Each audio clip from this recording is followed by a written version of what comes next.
That's why I have all this She's in my going to head. go see Cocaine Bear, so then she wants to do a bear draft.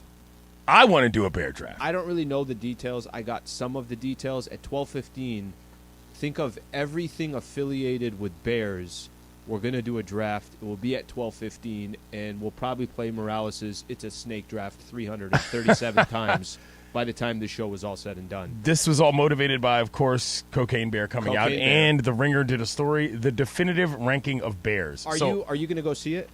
Not like this is tonight? not a day one see for me, but there's a chance I make it to the theater. I'm going to need somebody, I'm going to need her to go and then come back and say, hey, it was so funny, it was this. I'm going to need everywhere I turn people saying, you got to go see Cocaine Bear, then I'll probably see it. This is the kind of movie that, like, if I got 10 friends together and we all went to a drive-through, it would be way more fun. You know what I'm saying? Yep. That's the vibe I'm So on, but I don't have 10 friends to go Let to me the walk drive-through you through this. I have 6 how total. excited I am for Combine this. our friends together. So Okay. I have this membership to Alamo, so I get unlimited movies, whatever, for the month. So Must be I can nice. only get the tickets a week in advance. And when the clock struck midnight last Thursday, I was booking this ticket for Cocaine No Bear. way. Wow. And I'm going with my friend Adam. We may enjoy some stuff. Okay. and Yep. go Cocaine? and Yeah, I was going to say, obviously. let's chill out. Yeah. No. Taylor, but I'm right, excited. right to it, huh? Not messing around. Once the trailer came out, once the premise came out, I've been so interested in seeing it, and Okay. I wanted to go in a full theater. I wanted to get as much Yeah. crowd reaction Yes, as definitely. possible, and that's kind of like what this movie is. I did it for Megan, the same thing. Okay. Where I wanted to go opening weekend because I wanted to have the entire. Are you going to talk vibe. the entire Yeah. movie? I mean, This is a talking talk. movie. Yes, this Yeah. is a talking movie. Thank you. I'm glad you recognize that. This is not. I don't need to know the intricate plot points about what Park Ranger So, A said to This isn't the random, whale, random like, hiker this B. is the type of movie where it is talking. If it's, I don't know, it's a sad movie or it's like a war story. this is and a it's, talking it- movie. Yeah, this is a. All this is Quiet a on the different Western one. Front Yeah, was no, a German this is- war this film. is Yeah, no, not- thank This you. is not that. All right, don't do it for that one. Okay, so we got called out yesterday a couple times. Yeah. Because we decided not to go play pickleball because it's 7 degrees outside. I drove in today, and I got to be honest with you, had to use my windshield wipers. Yeah, which is a That's rarity. a little weird. That's a You know what I rarity mean? in these parts. Other cars had to use their windshield wipers. We all communicated just by looking at each other and saying, where are we? What's Where- happening? What city do we live in? It's cold rain too. It's cold, too. Yeah. It's not like one of those, you actually feel it. I had double layers. I had a jacket. I have a jacket in my car. I don't wear a jacket and then also have a jacket in my car. That's not usually how it works You out did here. have your coat on yesterday when you came did have in, it. and Yep. so let's just run down the list here. Yeah. I believe various listeners called us chumps. And Yeah, it was Big E. It was Yeah, Big E Big E had a specifically. lot to say. Greg had a lot to say. Mm-hmm. And oddly enough, about 15 minutes or so ago, Yep. I was standing outside of Amanda's office, and Greg says, "Oh, by the way, we didn't play yesterday." Mm-hmm.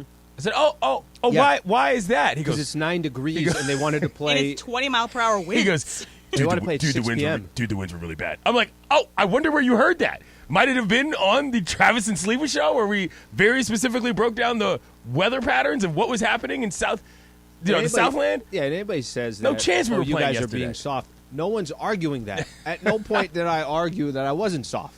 I was just saying that I wasn't going to play tomorrow. I looked out the window after the show yesterday, and things were just blowing all over LA Live. Yeah. Like anything that wasn't nailed to the ground was moving. Yeah. Not pickleball Yeah, conditions. not happening. Okay, but we did set up 1 week from today. All right. I need to still. I got to go online. I got to reserve the courts in Pasadena. Okay. So Berg is in. Sounds like you're in. I'm in. I'm in as well. So we got room for one more. Maybe it's Jorge. Maybe Taylor comes out of nowhere and says, guys, I really got to step up my game for the pickleball tournament, which I highly doubt that's going to be Taylor's motivation. But a week from today, we're going to go out and play. Are we going to, compete, or are we going to try to run I've some never played drills? before. Oh, you've never played. Okay. So- all right. So this is a This is a the novice. equivalent of a layup line Sure. at playing basketball, right? Got it. And I'm not trying my left hand. I'm just going to work on my right Yeah, hand. that That's- left-hand bit is Yeah, not that's, even necessary. that's not going to happen. Okay. Well, that's good. I'm glad we've got that squared away because this was very important. Question I have, Emily, I think you'll have a good response on this. If hypothetically Jorge is in, and now that's 4, we have our 4, and then Travis, when he comes back next week, finds out that, hey, we already have 4, bud. Right. will Trav take that personally? Will Trav say, no way, I'm going out to Pasadena? Actually, I don't think he will because we got to wait till their show's done anyways. Right. Trav's not waiting It's around going to be till in the 6 evening. o'clock. Yeah, he's not going to do I think that Travis doesn't care about being left out of things. I think he doesn't invite us for a reason. I think that he enjoys his work-life Trav can get balance. emotional. He can get emotional. I think he likes an invite so he can say no to it. Yes, yeah, that's that's right. more accurate. He likes an invite so that he can say no, but he likes his work-life balance. Even and also, better. I think he's Just going to text be him right injured now. coming back. No, but here's the thing. Yeah, is he even available to play? Well, I don't even want to go that far. What I would rather do is say, hey, Trav, just to FYI, we don't have space for you, bro. We already got 4. So I He's don't not know. Too Scott exclusive. Kaplan. This is not I going to don't- create the I same don't- waves that it created when Sedano and Beto and Laura and I went, and Cap got fired up to the point that it had to be a show topic. That was great, by the way. I think awesome. Trav will be fine He'll be aloof. with He'll be like, us. I Yeah, with didn't us even wanna playing a little go. pickleball Ugh. on the side. Then he's going to go home and he's going to tell Bobby, that mother, Sliwa, didn't even invite me. Didn't Then even Bobby's invite like, him. where are my shoes? Yeah, And where then are my that's where we shoes? go on for there. Exactly. Okay, so I'm looking forward to it. Yeah. I'm looking forward to play It's pickleball fun. for the first time.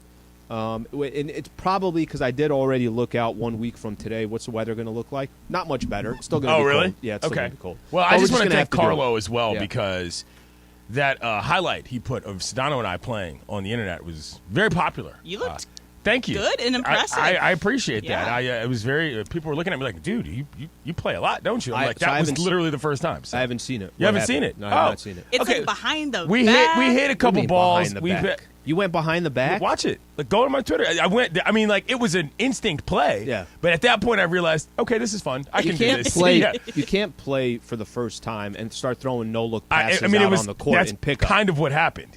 He's a hustler. There's a little celebration too. It was great. Right before the play too, and this isn't in the video. This was the first time you've ever. This played? is the first time I've ever played. Okay. This right before this particular shot, and this was in the video. Mind you, Beto was like on the court taking slow mo ISOs, as was Laura. We were sort of playing around them, but we were Did still. Beto tailgate before? No, he did not. I see Beto tailgating everywhere. Like Every if you want to event. go see a movie with Beto, he's like, "Cool, movie starts at 6. I'll be in the I'll parking be lot there at at 4. 5. Yeah, exactly. So we're hitting the ball around, shooting shots. We're kind of keeping score. And this particular shot right before it, I said, on camera, you can hear it in the ISO. This isn't difficult at all. And then I went on to the next, like hit one ball, hit another, hit some wild overhead shot, and made it. And I was like, all right, well, So I guess here's I can what do I this. think is going to happen because Jorge and Berg have already played. You've already played too. Mm-hmm. I think we're going to start off trying to get a feel for it, Yeah. and then we're going to play. There's going to be Okay. some 2-on-2 action. Okay, that's fine. I think Yeah, so. I don't, I'm not super competitive. I just like to have fun. So but the reason I was saying that is because if somebody really sucks, then we got a problem. You know what I'm saying? Because there's only 4 of us, but we'll figure it out. Yeah, I'm sure there'll be plenty of people there. Also, guys, one more thing, too. Taylor is performing again tonight, right, Taylor? Oh, what's going on? Yeah, I'm playing at Schulb Premium Ales. It's a brewery in Torrance. Okay. Doing 5 to 6, just an hour opening for my friend's band. Nice. Okay. Yeah. So we this went- is solo again, right? Solo again. And Yeah, going you out on guys my went own. last Thursday. Yeah, we went last Thursday. It was really great. Taylor was really talented. Played a lot of fun songs. He played Taylor Swift, which Oh, I that's obviously big for loved. you. Yeah. Yeah, but no, he's really talented. So if anybody wants to go, you should check him Oh. out. Yeah, come through South Bay. Say Awesome. Say the place again. So it's called Schulb Premium Ales. Okay. That sounds. I'll have to All right. pull your arm to Awesome. Go to that one. Yeah, no, Now no I will doubt. be in the middle of pregame show, so if they could wait in their car till pregame Yeah. is done, and then go directly to Taylor's event. I'll be live streaming, I guess, from Cocaine Bear. I'll just try to check in and see how Taylor's doing. And Oh, we then got a I'll lot. Cocaine We got a lot of show Well, functions going this on what's today. good. Yeah. For okay. tomorrow, we got recaps on everything. Yeah.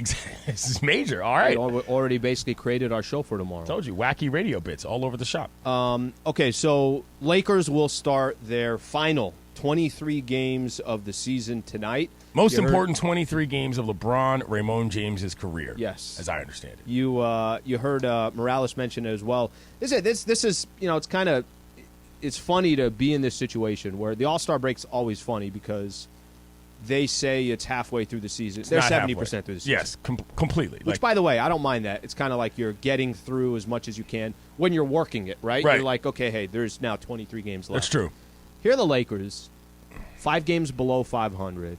I got some quotes from Anthony Davis, from Darvin Ham that I think are interesting. But they're 5 games below 500, and they start against who other than the Golden State Warriors. Correct. The Warriors are not in a perfect position. The Warriors are another team. You lose 2-3 in a row, you're sitting in 11th. Yeah. You win 2-3 in a row, you might be 7th, maybe even 6th. The Warriors are also a team that have had a little internal strife, not unlike the Lakers this season. Okay, so I don't want to, we call them must wins. We call, hey, this, that. I'm not big on being dramatic that way, but let me just kind of lay this out for you. Steph Curry, not playing tonight. Out. Andrew Wiggins, not playing tonight. Out. 2 key players, the best player on their team and a very important player for the Golden State Warriors, is not playing tonight. Right. So if we use must-wins very loosely, but we've been saying must-wins for, I feel like, a month, and they've lost a lot of those games, so technically they're not must-wins. But if you start your final 23 games... The most important 23 games of LeBron James' career. And you're playing against the Golden State Warriors, who do not have Steph Curry and Andrew Wiggins, and you walk away with an L today, Clayton, I don't know what to tell you. I'm going to read off a quote. We come back from Anthony Davis. We'll react to it as well. Stay right here. Travis and Sliwa Show on 710 ESPN. All right, what better way to start your day than with Honey Nut Cheerios? Honey Nut Cheerios is made with whole grain oats, making it a heart-healthy food. It also has a touch of real honey, making it delicious, so you don't have to compromise on taste. It truly is the perfect combo. Great tasting and good for you as well. For a limited time, Cheerios has changed some of its iconic O's into hearts to remind Americans that living a happy, heart-healthy lifestyle can be fun, easy, and delicious. Look for Cheerios with happy heart shapes wherever you buy groceries today.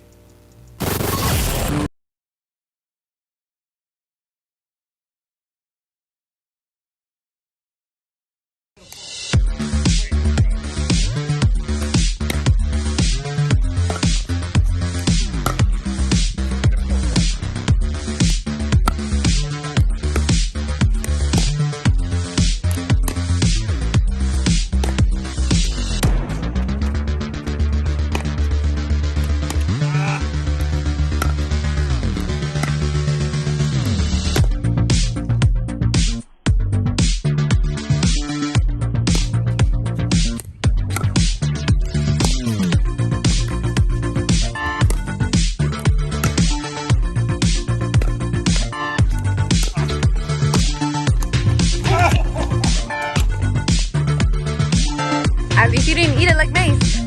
You're good.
So we're definitely going to get into what Jarvin Ham said, what Anthony Davis said in just a little bit, but important things that we're doing today was we're going to do a pop culture bear draft at 12:15 in honor of the premiere of Cocaine Bear today. So you should get your tickets. It's going to be a great show. Are they paying us? I feel like we're doing like a live endorsement. Is this extra work for you? Yeah, I don't know. It's work that I want to do. It's volunteer work. But I have our draft order. So I asked everybody to pick a number 1 through 50, and I had Greg be the determining number. So I asked everyone, and he said Greg's choice was 19. Oh. And so the closest person was Clinton, so he's going to have the first pick in the draft. Yes. Then it's going to be Taylor. Then it's going to be me.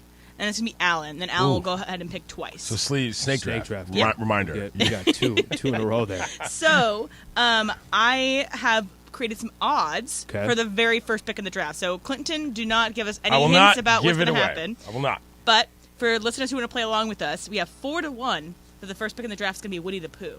Okay. Okay? 5-1 that is going to be Teddy Bear. Okay. 5-1 that's going to be Yogi Bear. 6-1 that is going to be Baloo from Jungle Book. 7-1 Gummy Bears. And 20-1 Bear Grylls.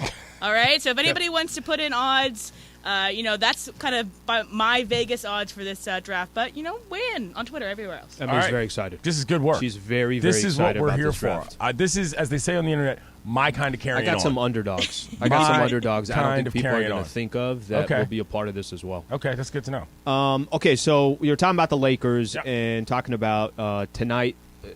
I paint this scenario for the mere purpose that they're sitting in 13th spot. LeBron's quote, it's 23 of the most important games of my career for a regular season. And then here you are, you get the Golden State Warriors, and you get them beat up, okay? I will tell you that the Lakers have had games like this where Zion's not playing for the Pelicans.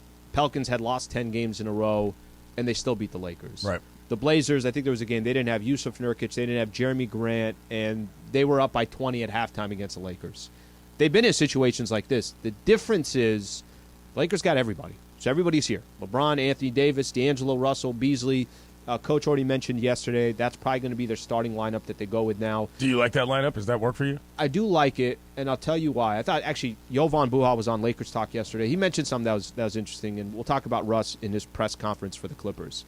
He said the Lakers traded a sixth man in Russell Westbrook for 3 starters that are now on the Lakers. 3 starters. And the only reason why I put it like that, it kind of puts it in perspective here of, no, those are real role players that the Lakers have decided right out the gate. We need all of them, and they're all going to be starting. Yeah. So I'm Level of desperation is reasonably high. I think also, too, I think you want – there's certain players that are on your team that you say to yourself, hey, Dennis Schroeder might be better off the bench. Austin Reeves might be better off the bench. Let these guys play roles that are probably more conducive to who what they their skill actually set are and in their the talent NBA. is, yeah. So will that starting lineup work? I don't know, but I'll take my chances with it. It's a real starting lineup. D'Lo's a natural point guard. Beasley's a natural too. Vanderbilt can do a lot of dirty work that AD's not going to do. So to answer your question, yes, I do like that starting All right. lineup. I think this game is a must-win. And we can get all into what the definition of that means is, or what the definition of that is specifically. But as you said, undermanned Golden State Warriors team ahead of you in the lineup. In the rankings, standings.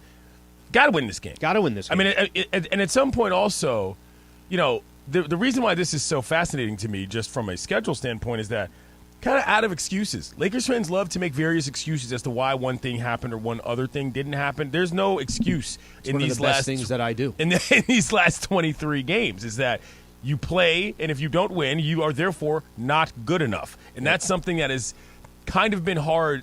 Is always to reconcile. There's always, this guy's not there, this guy's not there, something happened here. Line up your dudes, play the basketball, and see if you've got what it takes. Mm-hmm. This is what that time is for the Lakers, and I think it's actually pretty exciting. This is one of the quotes from AD.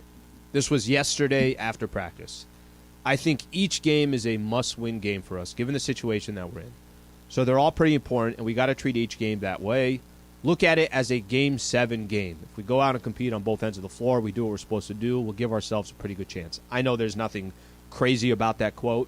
The only reason why I read it is they're going to hit losses. Okay, that's just going to happen. They got 3 games on the road coming after this one against the Warriors. At Dallas, Dallas will be favored. I guarantee you they will. For sure. At Memphis, Memphis will be favored. I guarantee you they will. And then they got another game against Oklahoma City Thunder. No one's delusional to think that the Lakers are going to go on a crazy run. Maybe they're able to. Maybe they roll out 5-6 in a row. I don't think that's going to happen. Okay. But games like this tonight, you're not going to have too many of these where everything falls along your way. Because you can easily lose that game against the Mavs and Memphis, and then maybe you go into Thunder and you walk away 2-2. Right. That's kind of. I look at it more from the standpoint. I get what AD's trying to say. Every game's a must-win. There are certain games you can't afford to lose. There's other games that if you lose, you say, well, Dallas were just better. Scheduled losses on some level, is what it is. But this is not one of those. This is not one of those at all. And you're at home. Yeah. That's a critical factor here. One of the things we said yesterday is that the home court advantage is crucial in this stretch. They got, 16 at home or whatever, 13? 13 home. More than half of the final 20-odd games are at Crypto. Yeah, are at Crypto. Mm-hmm. That alone is where you sort of got to build in your own advantage. If you've got 10 or so games at home, you're not going to presume you win all of them, but those are ones you got to get because walking into somebody else's building is never a guaranteed win in this league, and facing an undermanned team that's ahead of you in the standings, this is absolutely a must-win. And no doubt about it in my mind. 2 weeks ago, I think they went on the road and beat Golden State in Golden State, so just kind of add to that. And I don't think Bron played in that one. I can't remember off the top of my head. It was when all the new guys were there, so I think Bron didn't play. Let me ask you this. What do you think is realistic? Because there was something that Darvin Ham said yesterday that I'm not even – it doesn't even kind of enter my mind. You got 23 games left. What do you think should be the goal for the Lakers in these 23 games? What do you think is the goal? I mean, the goal is obviously to get in the playoffs. You're talking about the numbers? Just simply to get in, right? Like that. I think what you just said. Yeah. If you told me today, hey, you got the 10th spot. I'm not saying that the 10th spot is what you want, but I'm telling I you see that. What you're saying. You're asking me, do you think that they should be shooting for like the 8? Like, is that part of? So the reason why I say Darvin Ham, the Lakers apparently have a 1% chance of getting in that top 6. A 1% chance. 1%, right? M, isn't it 1% probability? It's between 0.5 and 1. But let's look up let's some round other things it off that have to a 30. 1%. Let's round it off to 30%. Let's look up some other things that have a 1% chance of happening in the world and see where that ranks up against the Lakers doing that. Go on. So fair to say they're not going to be a top 6. No. Okay, get that one. Let's not even pretend that that's a goal. Seeding is not something Lakers fans need to be worrying about right now. Get in. Yes. That's the way I look at it. Now, listen, if 2 weeks from now they're sitting at number 10 because a couple teams lost and they won some games, then I could sit here in 2 weeks and say, go for number 8. Because if you get number 8, now it's double elimination. I don't look at it that way, Sliwa. But they're not in a position to do that. The way I look at it is, if you're going to play well enough to get into the playoffs, you will probably be one of the hottest teams in the NBA when that happens. Yeah. Focus on the basketball in front of you, not the proverbial understanding of your position in the standings. That to me is not like this team isn't nearly good enough to be worried about anything like that. Mm-hmm. From a leadership standpoint, from a continuity standpoint, like play the basketball. Make sure you're good enough on the court first. All of this, where we might be seated, who we might match up against, they don't have those kind of luxuries. They can't worry about that whatsoever. They've got to beat the competition.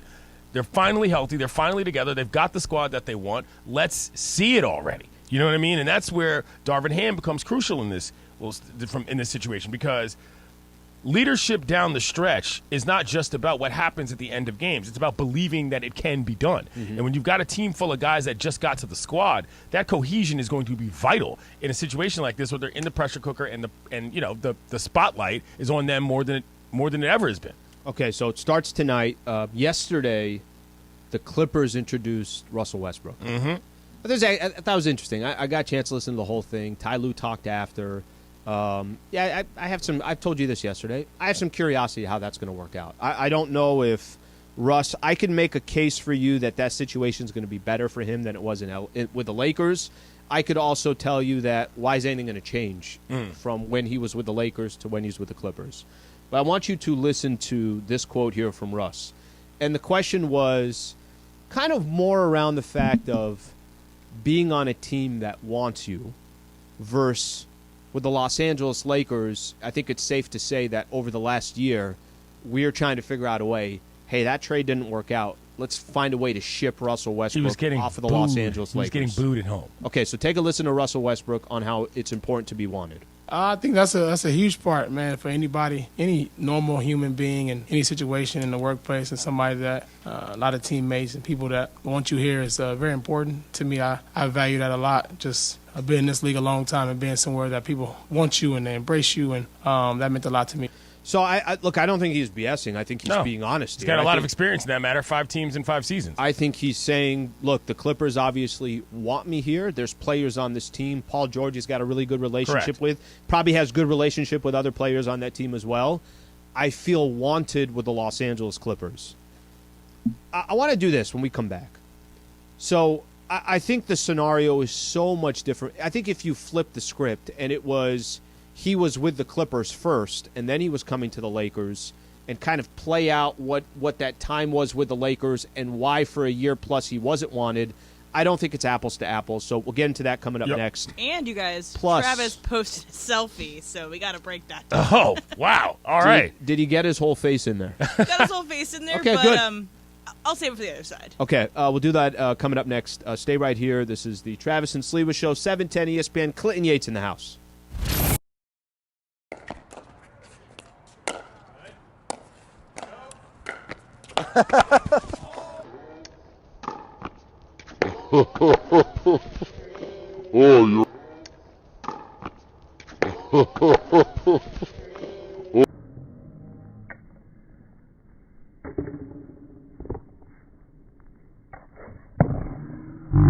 Down goes Frazier! Down goes Frazier! Oh, you all right? Yeah, I'm totally fine. Okay. I'm okay. Yeah. First fall of the day. Oh, it's on camera.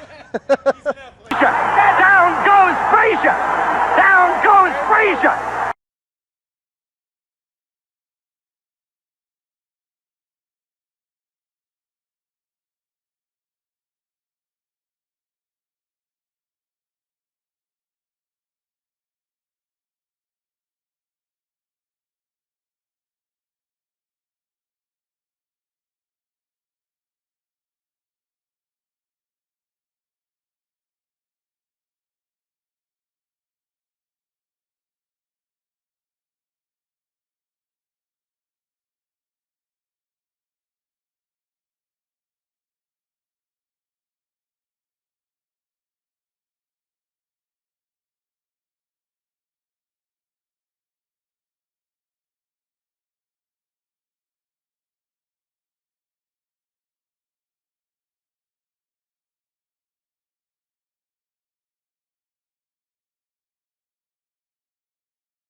Each weekday, 10 a.m. to 1 p.m., this is Travis and Sliwa on 710 ESPN.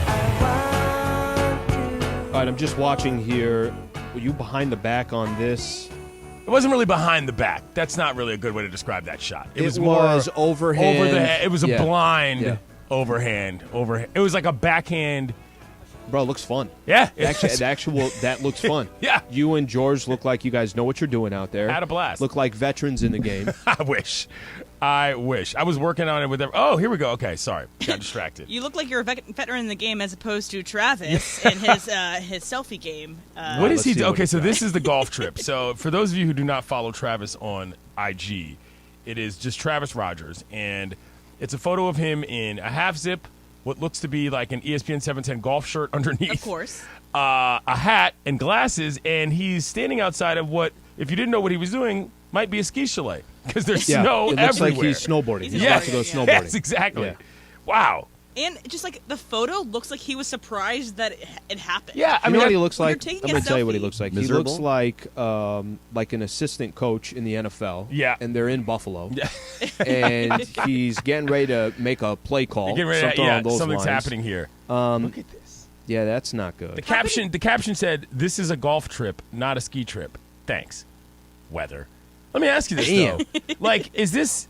I don't mean to be flip here because I don't play. Is this unplayable or is it just undesirable? Like, No, you can't play. You can't play. No, I you don't think you people can don't golf in the snow. That's not a thing? I don't know. No, it's You not. lose the ball.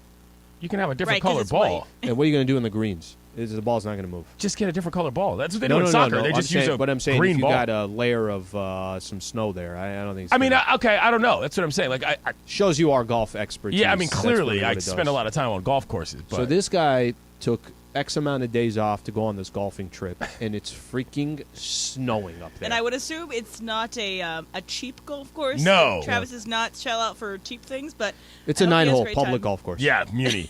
Are they near anywhere? Can we get a check-in from Trav? Like, are they near anywhere where there's anything else to do? Yeah. You know what I'm saying? Like, Probably Can, just can you Yeah. text Trav if he wants to talk about what's going on out there? 'Cause this is give us funny. give us like a little live update of what's happening out on the golf course. Okay. I'll Because text him. apparently, according to the picture, he's got nothing left to do the rest of the day. right. What else are you going to do? Exactly. By the way- he's going to go to a bar, he's going to drink, and he's going to have some wings. By the way, I'm just reading this right now. Amanda commented along the same lines I did. She said, I hope you're using bright-colored balls. See? Golfing with a non-white ball is a thing. I know that much. I'm just more amazed by But the more at selfie like a of, driving range. of the idea Yeah. that you can look surprised in your own selfie. That he looks like he didn't know it was going off. You press the button. You post No, the photo. he didn't know he took the photo. You If that's can what you're smile. asking. Yeah, he did not know He that thought he it was a took the photo. video. It turned into a I photo. just don't understand why this is Travis's Hey, thing all the time. He took a photo the whole Yeah. time he's talking. Hey guys, just want to give you an update. I love I it will when you not do that be to people. golfing later today. That's so much fun to do to people, though, by the way, when you say, here, I'm just going to take a photo, and you make a video instead, and they're like, Then he popping looks at poses. his roll, and it's just a photo. He's like, It's God, like, I'm oh, using this. Screw it, right. This is too bad, man. I feel bad. I wonder what the other guys think of this. Yeah. The guys he's on the trip with. Somebody turn around and go home. You know, I will say this. About a month ago, maybe 2 months ago, he said, hey, I'm going on this golf trip coming up, whenever it is. He's like, I'm worried that the weather's going to be, it's going to be a great golf course, this, that. I'm worried about the weather. This was 2 months ago. Oh, wow. If we have our weather that we have here, I can only imagine what the weather's going to be. Yeah, where wherever he's he at. is, yeah. My girl texted me. She's like, it's hailing all over Pasadena. Blah blah. Yeah, this is not our typical weather. No. So I'm sure he's in a different state.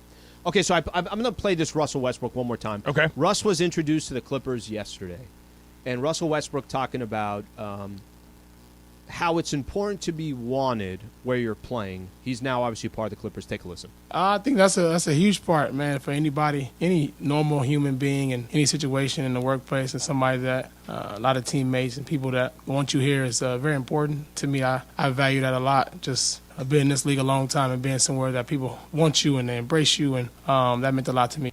All right, so I'm just play this out this way, all right? Russell Westbrook, it's clear that trade happened. Lakers and the Washington Wizards X amount of years ago, year and a half ago, 2 years ago now. When that trade happened, I think the thought process was simple. Bron is getting later in his career. Now you got another playmaker that could be a part of your team, and maybe Bron, everything doesn't have to be on Bron's shoulders to go set other guys up, to kind of push the break, to get to the bat, this, that. Okay, if it didn't work out, fine. But the question is, how bad was it? It was Right. as bad as it can possibly be. Lakers were on the verge of having to give up 2 first-rounders just to get rid of him and his contract and move on from there. Right.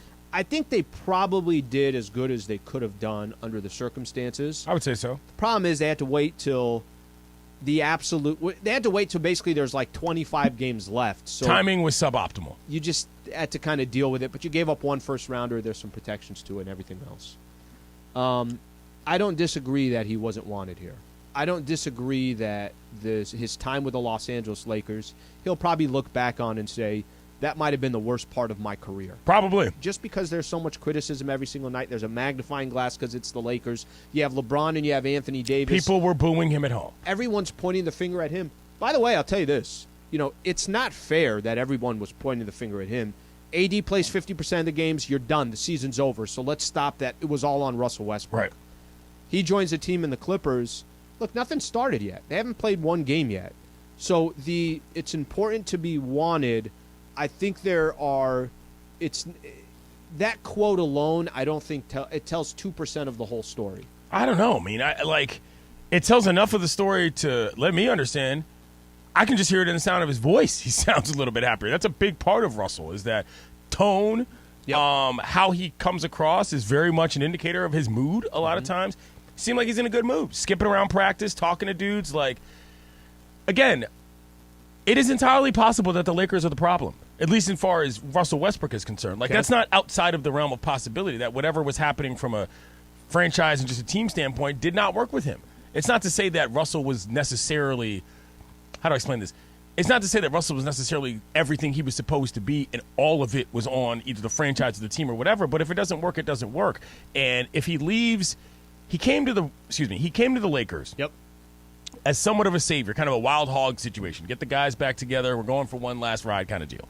That didn't work out. And it wasn't that it didn't even work out. It was a colossal failure. Like, this wasn't Russ came and the Lakers lost in the second round of the playoffs. Oh, I see what you're saying. Yeah, it was 16 games below 500. Right, they were not good. They were a bad basketball team. And what he's walking into is not even close to that. He's walking into a team that is, A, already good, B, has a head coach who's far more respected and experienced in this league, and C, for lack of a better term, isn't the Lakers. You know what I'm saying? There's not some bizarro expectation that everything is just going to work out. You still – this is one thing that I think that the Clippers, or at least Tyronn Lue has that team understand. They still got to win the games. You know what I mean? Because you can't just sort of rely on we're going to show up and therefore we're going to win. I just think this is an entirely different situation that he's walking into that probably – lends itself better to who he is at this stage of his career. What he was doing as a Laker, I think, is what he felt he had to do to make that team better. This team is already good, as in the Clippers. Circumstances are also very different because it's not like the Lakers got Russell Westbrook and there wasn't $47 million attached in the final year. Right. It wasn't like there was the pressure that this one person, like you said, is going to now help LeBron and Anthony Davis get back to an NBA Finals. I think with the Clippers, the situation that makes it so different. By the way, listening to Russ in this without playing a game, of course he's going to be upbeat. Of course he is going to a team where he knows that's a real team. Right. They got shooters, they got bench guys, they got a couple superstars or at least all-stars, whatever the case is. The situation is completely different. But I think with Russ, take Russ 10 games in and get a mic in front of him after an L and tell me if it still sounds the exact same. Yeah. Take Russ if he has a game where he had 5 turnovers and just didn't play a good game and put a mic in front. But anybody, right? Like, I can walk in here and everything is all great and dandy. Have a conversation with me when something went wrong. The conversation is going to be a little bit different. I get it. So I get it. I don't think it's apples to apples. Well, what I'm saying is that he's not – it's not apples to apples, but what I mean is it's not just whether it was good or bad. It's specifically – like – he could have gone in there and been on some complete all business. You know what I mean? Like, the tone could have been, I'm here to be with the Clippers. I'm here to win a championship. And, it could have been more focused. But it felt a little bit more like relief than it felt like that. Fair. And those are not the same, you know. And so, yeah, I do expect – I didn't expect him to be in a good mood, but he was. And you have to take note of that. Look, Russell Westbrook as a player has always been an emotional guy in terms of how he expressed himself on the court and sometimes off of it. He's got one of the greatest gift collections in the history of NBA players as a result. It's okay if this is good for Russell Westbrook to, root for the guy on some level. He's an LA guy. I don't find him particularly odious outside of maybe he wasn't a good player for the Lakers, but that's not a reason not to like a guy. I hope this is good for his career. Take a listen to this from Zach Lowe. You tell me if this is you just tell me what you think of this quote. Take a listen. The Russell Westbrook Ty Lue talked about yesterday, he's going to have the ball in his hands. He's Mr. Triple-Double. Those comments, frankly, shocked me. And if that's their vision for what he's going to be, starter, maybe, has the ball all the time, this qualifies to me as one of the biggest late-season gambles in the history of the NBA. Wow. What do you think? Wow. A little dramatic? The history of the NBA. I don't really have trade deadline breakdowns at my fingertips the way Zach probably does. Really smart and guy. And not even like trade Zach. Deadline, buyout market. Or sure, buyout market, whatever it may be. I mean, look, sure he'll have the ball in his hands. That's how he plays. Mm-hmm. Sure, he'll probably have a triple-double or two. That's how he plays. They don't really have point guards to begin with. Yeah, they don't really. Got rid of 2 of them. I don't think that. Look, I think that Tyronn Lue knows his team. I think that team is still figuring out who they are on the court, but they know who they are as guys. And they're just going to try to find a way to get him to be a part of it. And if they don't, again, they don't have any contractual linkages to him. There's no risk. That's forcing him to be risk. on the court or even in the building. So if it doesn't work, it doesn't work. That's not the big issue here. It's a completely different set of circumstances, as you mentioned. So, no, I do not think this is the biggest risk, rather gamble, in the history of the NBA by any stretch of the imagination. Taylor, do you have an update on tomorrow's Clippers-Kings game? By the way, I might go with you and wear a Tyreek Evans jersey for tomorrow's game. Really? I happen to have one for you, Slee. I know you do. I'm well aware. Kings coming off a back-to-back, so it's going to be a Who they tough got game. tonight? They got Portland tonight. Okay. Yeah. Portland tonight. And a tough schedule the rest of the season, so I'm very nervous going into this. You know, they're sitting at number 3. Kings Sacramento are pretty Kings good. number 3. I almost don't like their position. I'll tell you why. You're going to get stuck with the Suns, or you're going to get stuck with the Clippers. You're going to get. I mean, don't you want to avoid one of those teams in the first round? Stop doing the simulation thing. This is why you play the games, bro. Kings aren't in 13th. We're on a sports talk radio show. I'm not supposed to do simulation. No, of what I'm standings. saying is that I don't think that the Kings are in a position to want to miss anybody. You got to get better. You got to beat teams. That's how that works That in is the NBA. correct. That's what I'm saying. I would want to Like, miss teams if I'm the Sacramento Kings.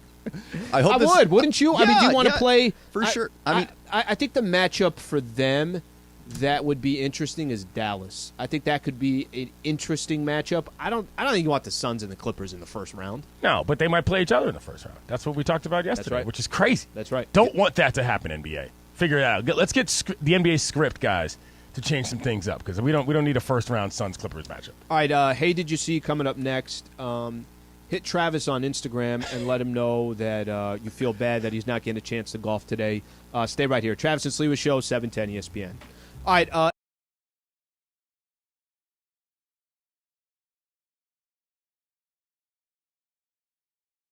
right, I'm talking to all 710 listeners right now.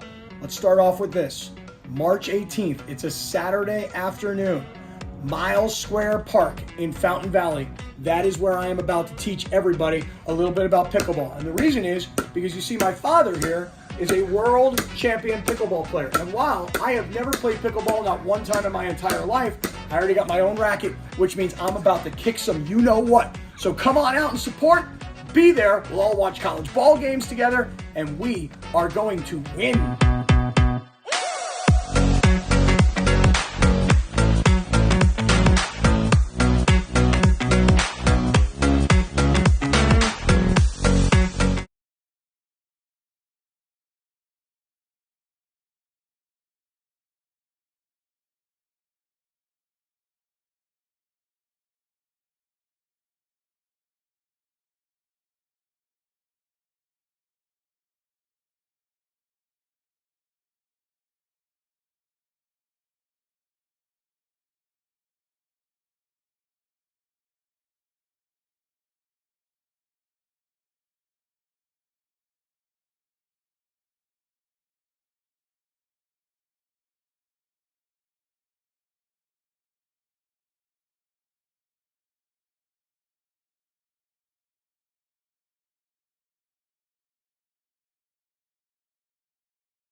Hey, did you see? Did you see that? I saw it. I did it. Did you see the memo about this? I mean, I'm excited. You can tell by my read. Hey, did you see? Did you happen to see? It's time for Hey, Did You See? Hey, man, did you touch my drum set? Have you read this? Right now on Travis and Sliwa. Well, Clinton likes the music. He was dancing in here like he was at a club. Elbows were out. You were like, No, yep. I was dancing like I Feeling was on a this. game show. As a participant of a current game show on television, That's I right. also happen to enjoy game shows and their theme songs. It's Well, a I'm big, just saying. big part of my The rhythm was there for this music. Well, that's always the case. This You is saw kinda- me. This is kind of like a game show with no Yeah, prize. that's what I'm saying. You saw me on the pickleball court. Obviously, got a couple moves. You know what I'm saying? Not All right, really. guys, let's start it out. Did you see XFL fans in D.C. pelted the field with lemons after their beer snake was confiscated? So apparently the beer snake is a tradition among D.C.'s XFL fan base, and the fans were not pleased when it was taken away from them. So, Clinton, have you ever witnessed mob mentality unfold before your eyes, and did you participate? Yes, I have, and I have some background on this particular incident. My buddy was at that game. People started throwing things on the field, lemons that were made available as a result of the spiked lemonades they were selling on the concourse. I'm sure that the catering facility will have some changes in the garnishes next week around. But That's also, all it takes, one of those situations. Remember people, like, they used to give you bottles at games? Right. Add more And then lemons. you start throwing those bottles in. You're like, yeah, probably no more bottles at the well, games. let's eliminate that. Also, so the beer snake thing. Yeah. One of the grossest traditions you could possibly be a part of. People Oh, stick it- boo. I It's mean, a fun thing. Well, it's pretty nasty. You ever taken the under in any of the games? No. Because Emily says that's not fun if you take the under. So Oh, I was right, like, exactly. over. It sounds I like see you're what being you're no saying. fun police. And I see what you're saying saying. this is Well, not here's fun. a story to tell you. One of the producers at Around the Horn, she told a story about how she was at a Defenders game Okay. 3 years ago, like in March of 2020 with a beer snake. Think about when that was. So Oh, that's good time. yeah, you know what I mean. It's So she really- was like, "Yeah, that one was that's awkward." really good timing. She decided she was never doing Yeah. it again. So She was at the what was it? What game was it? The Thunder and the Mavs. where or the something? people were in the Where- building and they where had to go everything home. Stopped. Yeah, right there. weird day. Okay, so I have not been. This is the best example that I could give of, and I may have told the story before. I can't remember the mob mentality. So, years ago, probably about 8 years ago, Rage Against the Machine Oh yeah, great band. did had a performance at the Coliseum, Were you in the mosh pit? and they hadn't played together in I don't know how long it was, but it's been a while. Yeah, So I mean here they don't regularly Yep. tour by any stretch. Yep. So they were at the Coliseum, and a buddy of mine went, and we used to love Rage when we were in college. So here, it's X amount of years later, we get to see Rage Against the Machine at the Coliseum, Right. in LA. That's great. And we found a way. We had actual tickets and seats, but we eventually found a way to just get where on the field. Let's Right. put it that way. We're on the field. And I went from, Al. I think you guys know Al pretty well, right? Do Not we? exactly looking for. Do we? Not exactly. Spy. Yeah. Not exactly looking for any issues No. or anything along those lines. By No. the way, I'm never looking for You're issues. conflict averse. But then, I don't know. Music just started going, and next thing I knew, me and my friend were both in the mosh pit Raging. What? for Rage Against the Machine. No way. At the Coliseum at USC. Now I'm on the outer layer. Sure. I'm not going in. You're not with- in the mix. with everybody else. But I was prepared that night. We gotta go to the Slammer. Wow. We're gonna go to the Slammer. Not literally, but Yeah. I got caught up in it. I don't know what to tell you. It was Rage Against the freaking Machine. It was at the Coliseum. That's what you gotta next do. Thing you know, Al letting the hair down. Yeah. That's great. So I like that. Mine was, I think anytime that I've stormed the field court has been like a mob mentality thing. Yeah. Yeah. But I remember clearly it was my first year at UVA. UVA beat, and they were bad at football. They still are. They beat the Lamar Jackson-led Louisville. I remember that game. And so I stormed the field that day. Nice. So that's okay, kinda what's the your equivalent. take on storming the field? Because I think you could storm the field at any moment. So- There's apparently a lot of rules according to storming the field. One of the group chats I'm in, we talk about sports and we're all friends from home. The discussions around whether or not an appropriate Yeah. court or field storm is happening at any given moment is like a lot of what we talk about. Like, oh, got enough, like college Where do basketball. you lean got on a this? conference up. Like if it's Because all of the parameters depend. If your record is 4-6 and you beat 6-5, let's get on the field. No, but it's okay. So it gets interesting in basketball when. So personally, I don't think in conference wins regardless of the upset element, are something you should be storming the court about. That's just me personally. I also feel if you have any... What if you beat in conference North Carolina's number 2? Again, see, this is where it gets tricky because I also have a sub sort of rule, which is if you have any Final Four banners flying, you should not be storming your court. That's just... I get that. That's just kind of my stance on that. Like, UVA basketball never does it. Like, come on, guys. You've literally gotten there. You know what I'm saying? Like, act like... And it's not even act like you've been here... Right. You know, it's a small school beating a big school kind of thing, not just our team stinks and we happen to beat somebody good once. So, Yates, what about this situation? UVA beat Virginia Tech. They had not beaten them for 25 years. They play every year, and the Virginia Tech talks so much the damn smack. field. Yes, that's field. Virginia got court stormed last night. It happened. Boston College beat them. You know, like, but that again was a little Lakers awkward. beat the Warriors tonight, I'm storming. I would now love be to see 2.5 that in pro games. games out of number 10. Can you imagine in a pro game seeing somebody storm, like seeing a Why bunch does of Allen fans? have a headset on, storming the Shannon court? Sharp out there on the court, jumping up and down with his dog? That'd be great. Oh, man. All right, guys, next up. Did you see the average American owns 19 pairs of shoes? So, Sliwa, how many pairs do you own, and what's your favorite shoe of all time? I probably have, say, 7 pairs, maybe 8 pairs. If you count gym shoes, count my flip-flops. No, if you count flip-flops, conservative. maybe 9 at the most. I mean, that's a low number. Yeah, I don't have a lot of shoes. You could fit all your shoes in one bag. Yeah, we don't have a lot of shoes. My favorite shoes of all time. Okay. I think some of you guys will know this. This is an old school one that was literally made to break your ankles. Like, you should never step on a basketball floor with these shoes, okay? I say my favorite, but I'm being a little dramatic here. Do you remember the AN ones? You remember the AN ones? Oh. Okay. So, shoes? so With the spinners? I will tell you a little bit about the AN one. AN ones used to have...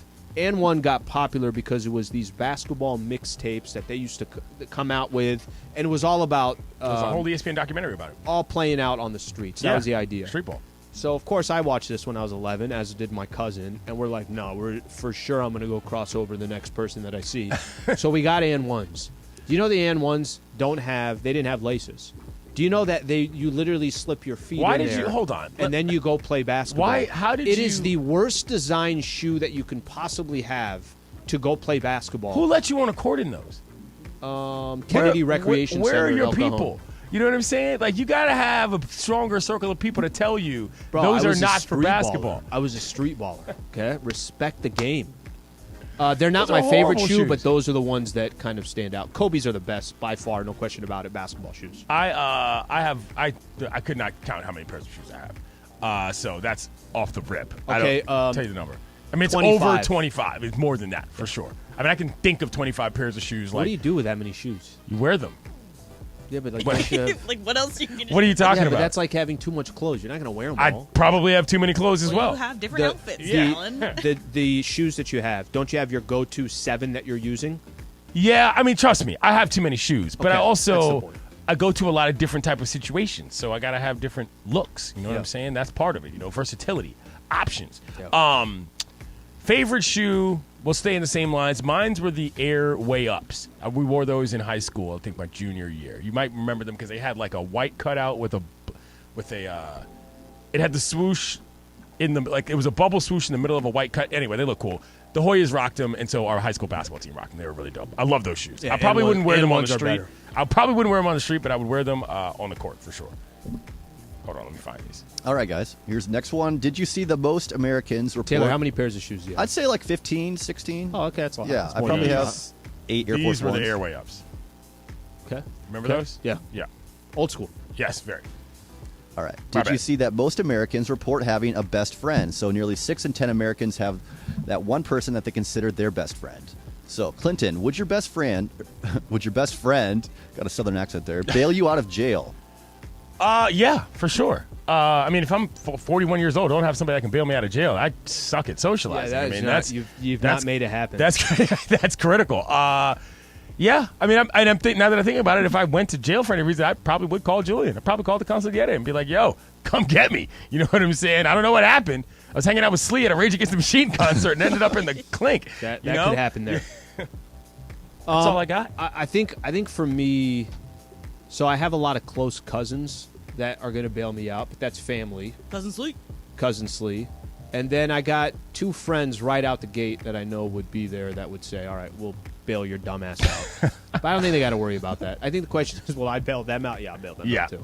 So what's funny is I actually have had to bail my friend out of jail before. What? So it was in Myrtle Beach. Oh, no. And, sorry, the statute of limitations is up on this. I can share this, Chandler.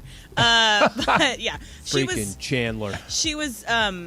She had just turned 21. She was caught with a open Bud Light walking from our house where we were at, walking to another party we were going to go to. Oh, that's weak. A bike cop came up, Got her. You got her. Bike cop? Yeah. Let me tell you something. If I'm in Myrtle Beach partying between houses and a bike cop pulls up, gone. All right? You're not catching your boy in that situation. All right? You are not God. You are sitting there and you are handing him that can of beer. I'm out of there, buddy. We were trying. So anyway, I ended up being responsible for... Hold on. Did you have to deal with a bail bondsman?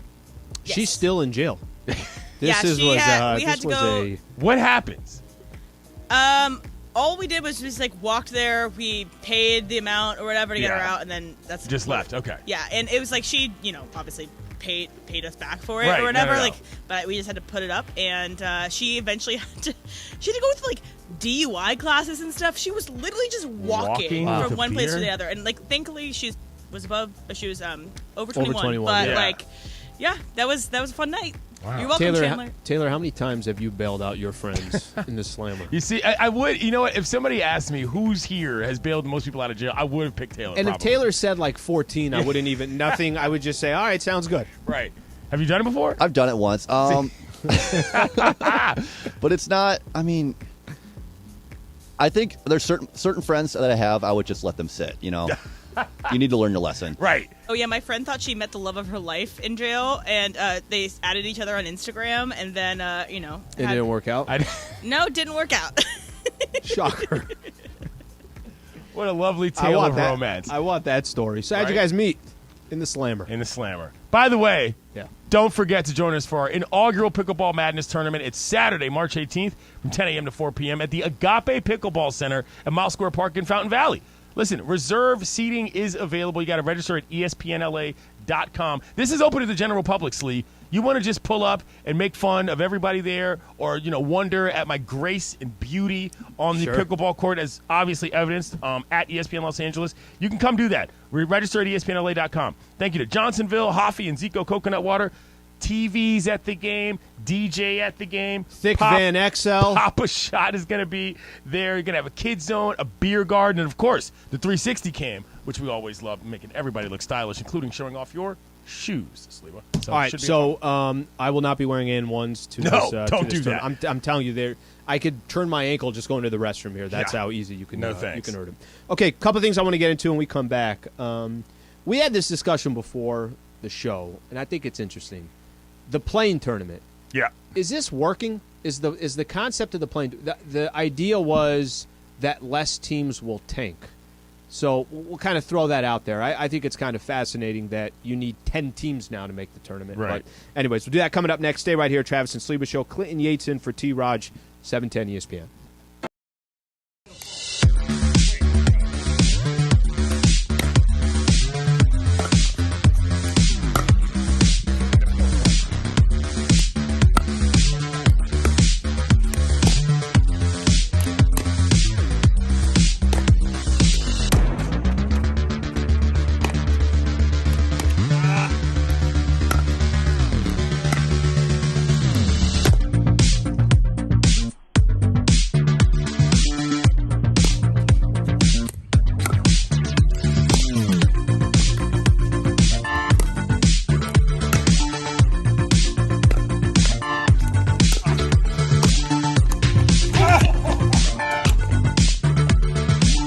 At least you didn't eat it like Mace. You're good. Oh.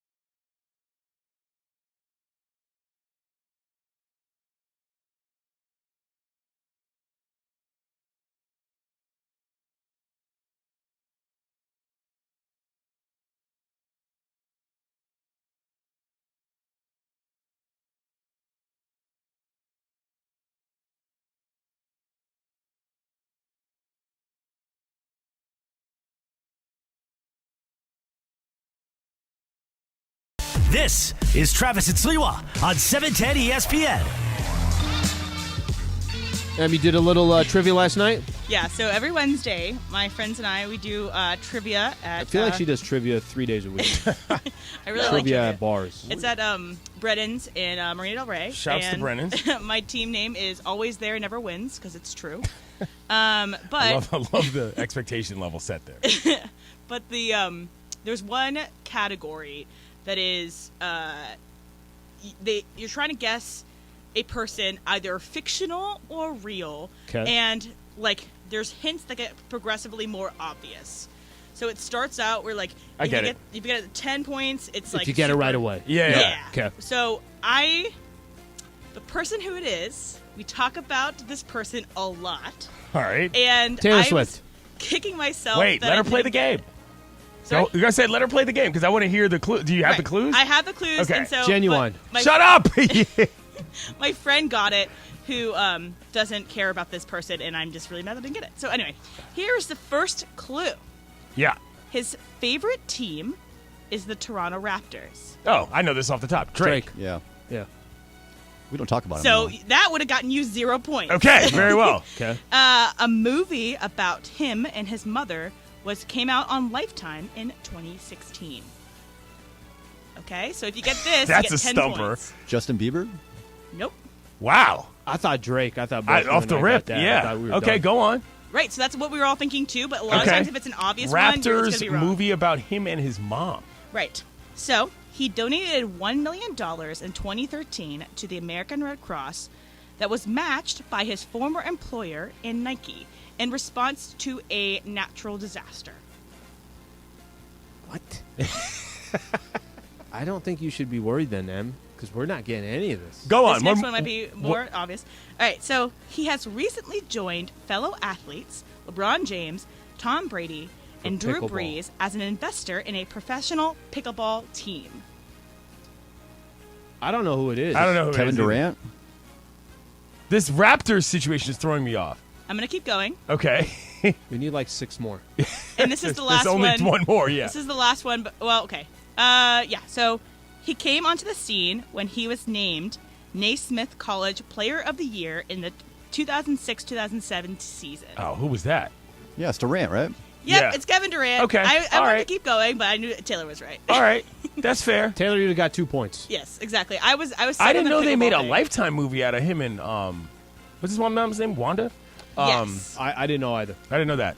Those were some very But I was divergent kicking clues. myself. Exactly. Yeah. I was like, well, you how should have is known this- that. You're there Yes. for that knowledge. That's Exactly. why you're there. That was my- your category. Yeah. Yes, that's- exactly. ooh. That's why I was so mad about it. And That's- my friend got it, and he's Canadian, and that's why he was like, "Is it Kevin Durant?" And I was like, "Kevin Durant isn't even Canadian. How did you get that?" Oh, so you were talking mess and you were wrong. Confident, Oh, how that's confident were we at Drake? I was off the rip. I thought Yeah. that was going to be Drake. But that's funny, though, because, see, the thing is, Al, if you've ever been a trivia regular, which at one point in my life I was, that's the kind of thing that'll ruin your night. You know what I'm saying? Oh yeah, I thought about it since until right now. Like, you're there for something. You've got one thing coming up. The pressure's on. Well, you know and how don't I get know. it. You know It's how too I bad. know it will ruin your night is because in the morning She's still Emily talking about came it. in Right. and said, "I got this trivia thing." get We it were off going my to get chest? into We it. have to get to it, right? And no. the name of the Lifetime movie is called The Real MVP. Oh, right, of based course. off the Which speech is, that he right, gave. and the GIF, yes, which is fantastic. You the real MVP. I'm watching something right now. I was watching a soccer game. For those of you who don't know, I keep live sports on pretty much at all times. I don't care what it is, whatever's happening. I was watching a random soccer game, and what followed it on this channel is a sport that is somewhere in between squash and pickleball, where these guys are playing on a court with paddles that look sort of like pickleball paddles, sort of closer to paddleball paddles, but there is a glass enclosure behind them, allowing for like wall ball type of play to hit it off of the wall and receive it off of the wall. Very like interesting. racquetball-esque. Yeah, What is- racquetball-esque. What is this on? Be in sports. Oh, okay. And it's outside at that, which is very strange. We will also do that a Thursday, a week Yeah. from today. Yeah, we'll we'll play also this game as practice well. that as well. Yeah, no, this is Okay, a weird game. You said something, and I think this is. I'm sure you've been asked this question 187 times. Yeah. And this will be 188. So you don't like The Office? I didn't watch The Office. Again, this is up on the list of things. Name the black people in the show, and then we'll get to whether that's one. Yeah, Stanley's a great one.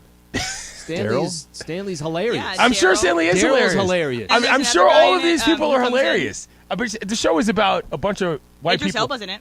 Is he in it, or has he He on, is his, a on it prominent once? role in season 5. He is in almost every episode. All right, of I season like how 5. she had to Yeah. pick the season. It was not he was in I there from the clearly beginning. stepped into the wrong fight. No, I just don't watch The Office. I'm sorry.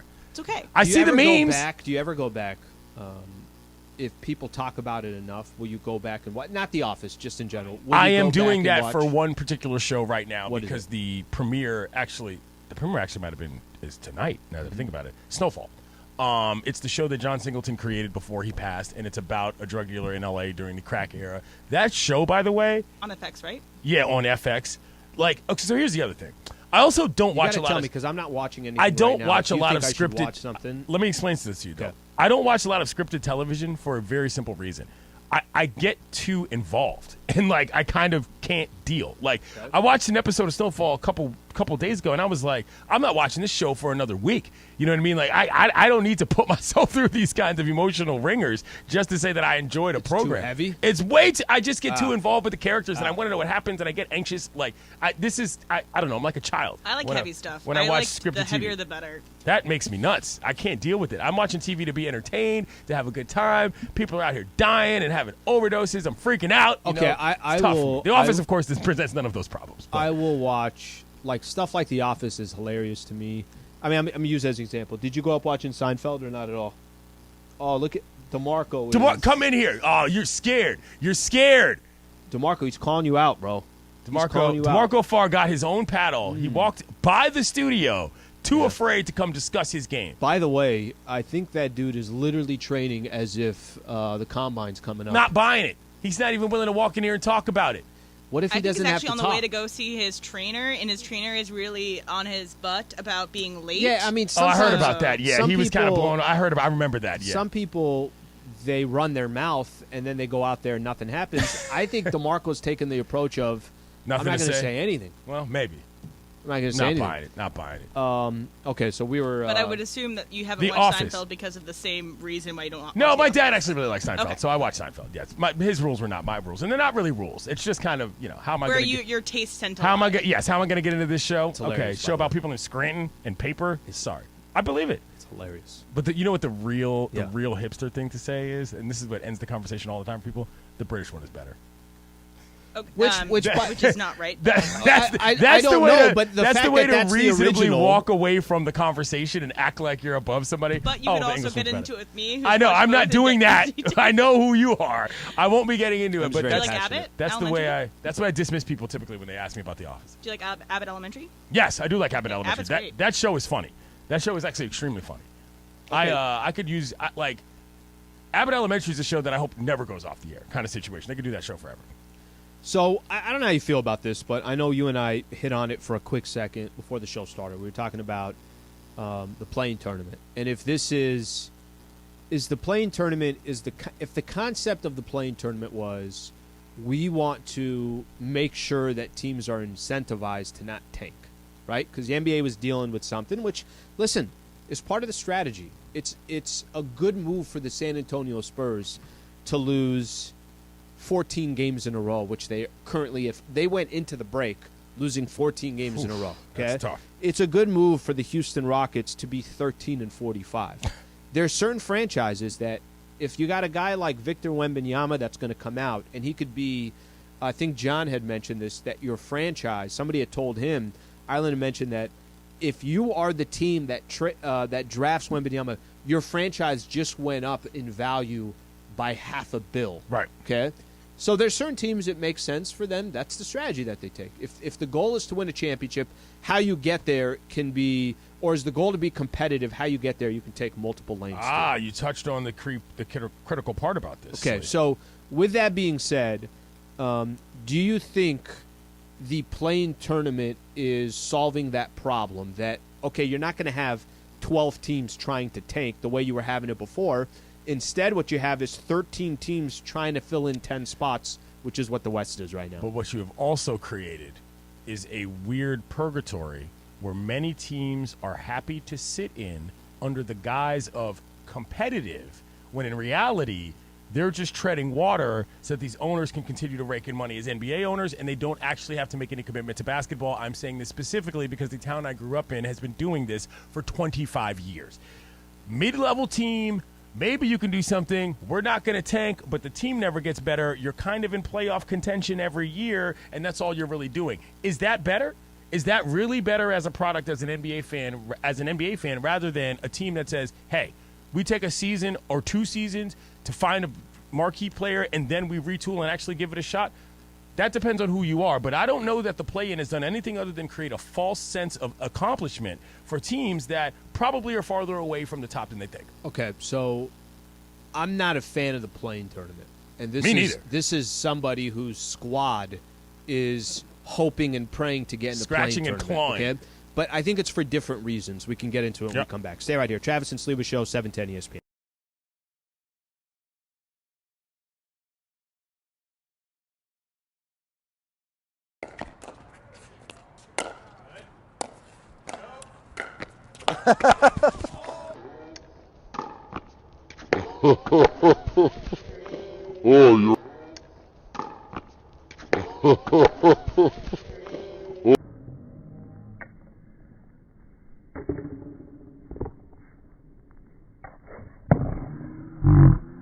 Down goes Frazier!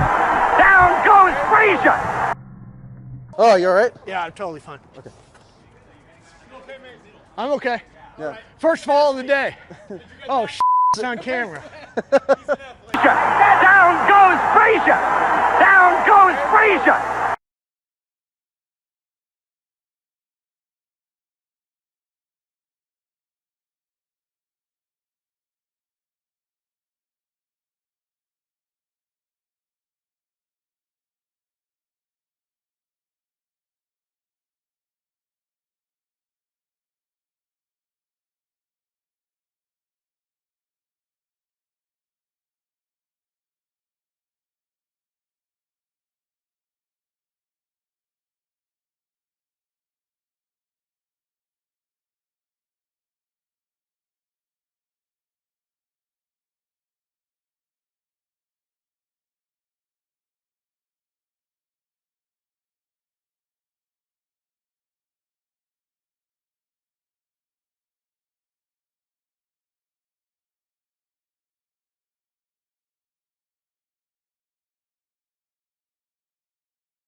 Travis. It's Yeah, it looks cold out there. Yeah, I mean, wait, the rest of the week, as in it's already Thursday. Rest of the weekend. Yeah. Oh, weekend. Okay. Yeah, so he's going to be there, I think, through Saturday. Something like that. Okay. All right. Well, good luck. Okay, we were hitting on the play-in tournament. We're Yep. just talking about whether the league is mission accomplished by having these squads now. You could be 10th, 11th, 12th, 13th. You're still kind of fighting for a playoff spot. That's the idea and the concept. Here's been my problem with the play-in tournament. It's different from yours because I think what you're saying is a really good point. The worst position you could be in basketball, in my opinion, is you're not good enough to compete. You're not bad enough to get one of those real lottery picks, right? You're that 8th That's kind of what it is. And then they came in with the play-in tournament. Now the play-in tournament is if it was the top 10 teams in the West that are competing for 8 spots, now it's the top 13 teams competing for 10 spots. That's what's kind of happened here. The math doesn't. Here's my problem. My problem with the play-in tournament is, why are you rewarding teams still getting a shot to make the playoffs if they're 6, 7, 8 games below 500? Help me understand that. I totally agree, and this was the situation with the Lakers, what was it, 2 years ago or whatever, where it was like fighting for the 10th spot, but the 9 and 10 teams were 10 games behind everybody else. Like, that's not what it's there for. I don't think that – here's my issue with the play-in is that there are scenarios in which you could use that. Like, it actually does help. It adds a little something. But not every season is going to go that way. That's not, I got a good example for you. Once again, this is why you play the basketball games. You can't just sort of configure it and say, well, this is inherently going to create drama. It doesn't always do that. And while, yes, plenty of teams are in the mix, you can't tell me that I think that there's 20 great basketball teams in the NBA. I just don't. You know what I mean? There are 5 or 6. 7 or 8, maybe, but there's not that many good teams, and so rewarding it just by process, it rings a little hollow. Okay, so this is a perfect example. Last year, the San Antonio Spurs got the number 10 spot in the West. Do you know how many games below 500 they were? No, Do you have any it was idea? a lot. 14 games below 500. They were 34 and 48. And the Lakers couldn't get in. And they got the number 10 spot. Lakers were 16 games below 500. Right. Okay?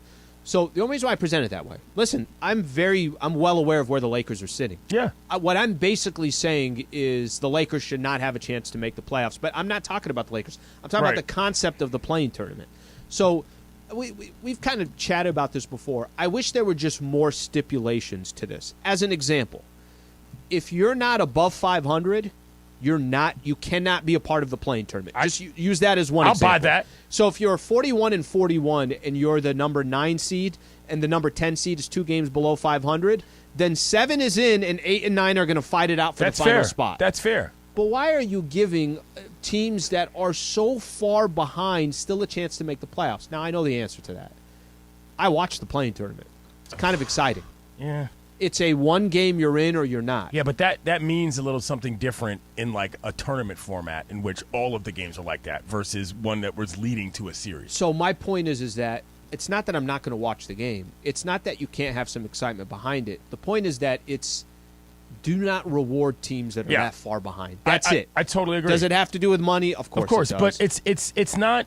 The thing for me is it's not in fact the gimmick. It in fact alters the season because you get teams like the Lakers who look at that role, or rather that space, that 9 or 10 space, as like something to actually do. When I don't know, man. I think that there's too much incentive to not be as good as possible and to just kind of coast in the NBA, and that's something that's happening right now. Lakers are the only one where they got enough real stars in LeBron and AD that let's just say hypothetically. The Lakers got out of the play. They made the play-in tournament and they got out. Mm-hmm. You think Denver really is? Denver's probably saying to themselves, "Really, we got to face the Lakers in the first round." I don't think Denver's too worried about it, bro. But I would tell you that if the Lakers got into the playoffs and now all of a sudden they have a 7-game set against Denver, Denver would probably prefer, who by the way is 2-2 against the Lakers this year, would probably prefer really the Lakers. They would have preferred the Jazz or the Blazers or the Thunder or any of those teams. Oh, you see that team specifically? Yeah, but Denver's good. I just.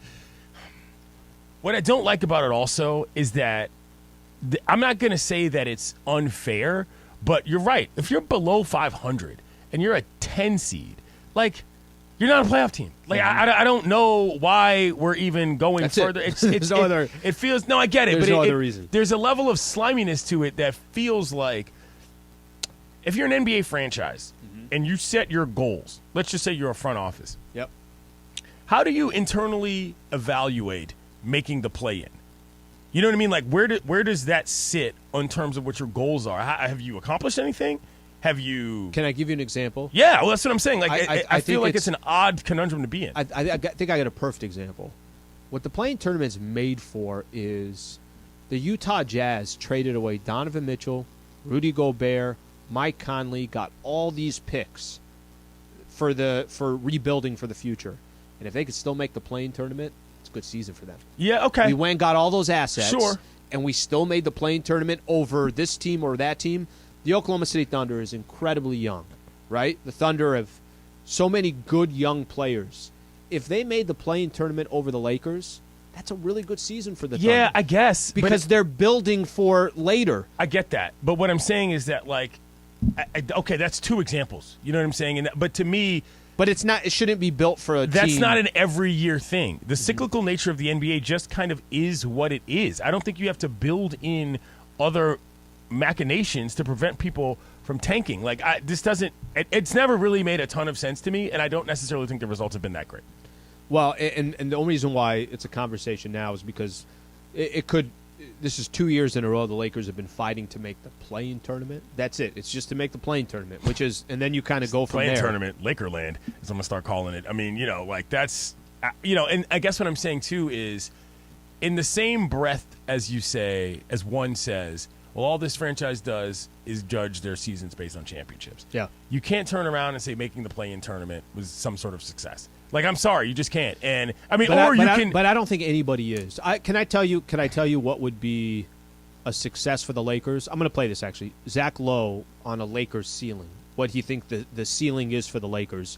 Because I think there's probably a lot of Laker fans that have different definitions of success. Yeah. Some Laker fans will say, well, if it's not an NBA championship, then it's not a success. Which is ridiculous. Which, by the way, there are certain times you can say that. Like, right. I get the concept. When you have 17 NBA championships, it doesn't matter getting knocked out in the first round. Like, there are certain...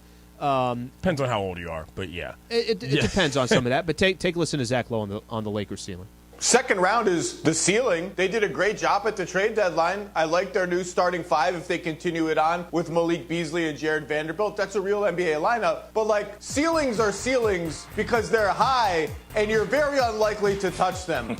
The Lakers are in 13th place. If you look at all the nerdy projection systems, their chances of getting the 6th seed, which was their stated goal yesterday, are somewhere between 1% and 5%. Okay, higher than it. Hold on, can we isolate that term? Ceilings are ceilings because they're high and you're unlikely to touch them.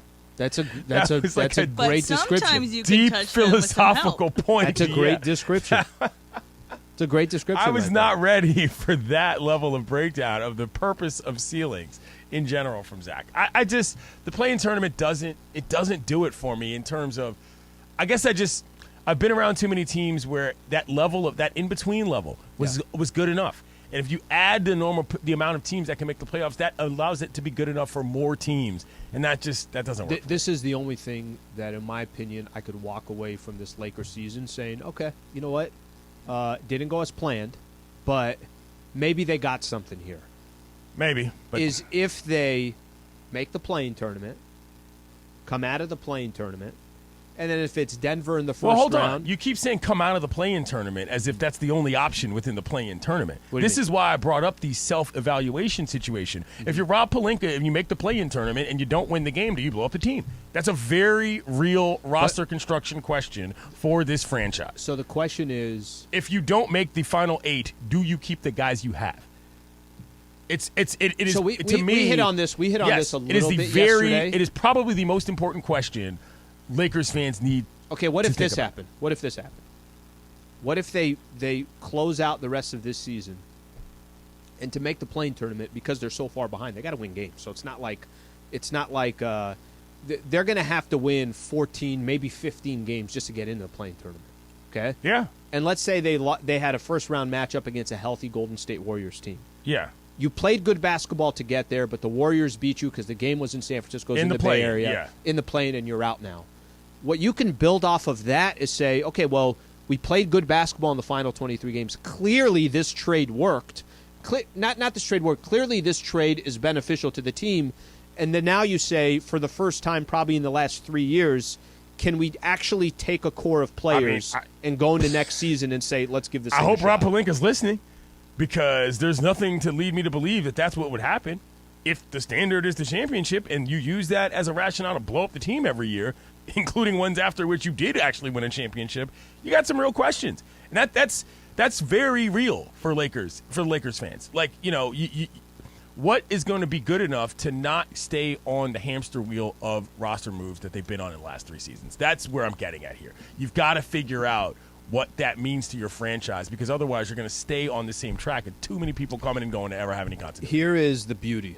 The beauty is these 23 games are going to kind of tell you what to do. I mean, they're the most important 23 in the history. In your career. Of my career. Of your career. Jordan Rodriguez had a really, really good article in The Athletic on the Los Angeles Rams, what went wrong. And I guess the question is going to be, was it just this, you add all these things up and it was just one of those seasons where everything went against you, which, by the way, happens a lot in sports. Yeah. And will they be able to rebound this upcoming season? I know there's still a lot of answers and still a lot of things. We're going to do that at 11:45. Coming up next, we got Factor Cap, and I know you will promote some pickleball right here. Absolutely. Saturday, March 18th from 10 a.m. to 4 p.m. Come join us for our inaugural Pickleball Madness tournament. It's at Agape Pickleball Center at Miles Square Park in Fountain Valley. Look, reserve seating is available. Register at ESPNLA.com. The event is open to the general public. Come on. Show up. Bring your family. Bring your kids. Bring your mama. I'll say what's up. Thank you to Johnsonville, Hoffy, and Zico Coconut Water. We got TVs to watch all the college hoops games, Pop-A-Shot, pickleball demos, Kids Zone, beer garden, DJs, and, of course, the 360 photo cam. We love that thing. It makes everybody look real sexy, Slee. Factor Cap coming up next. Stay right here.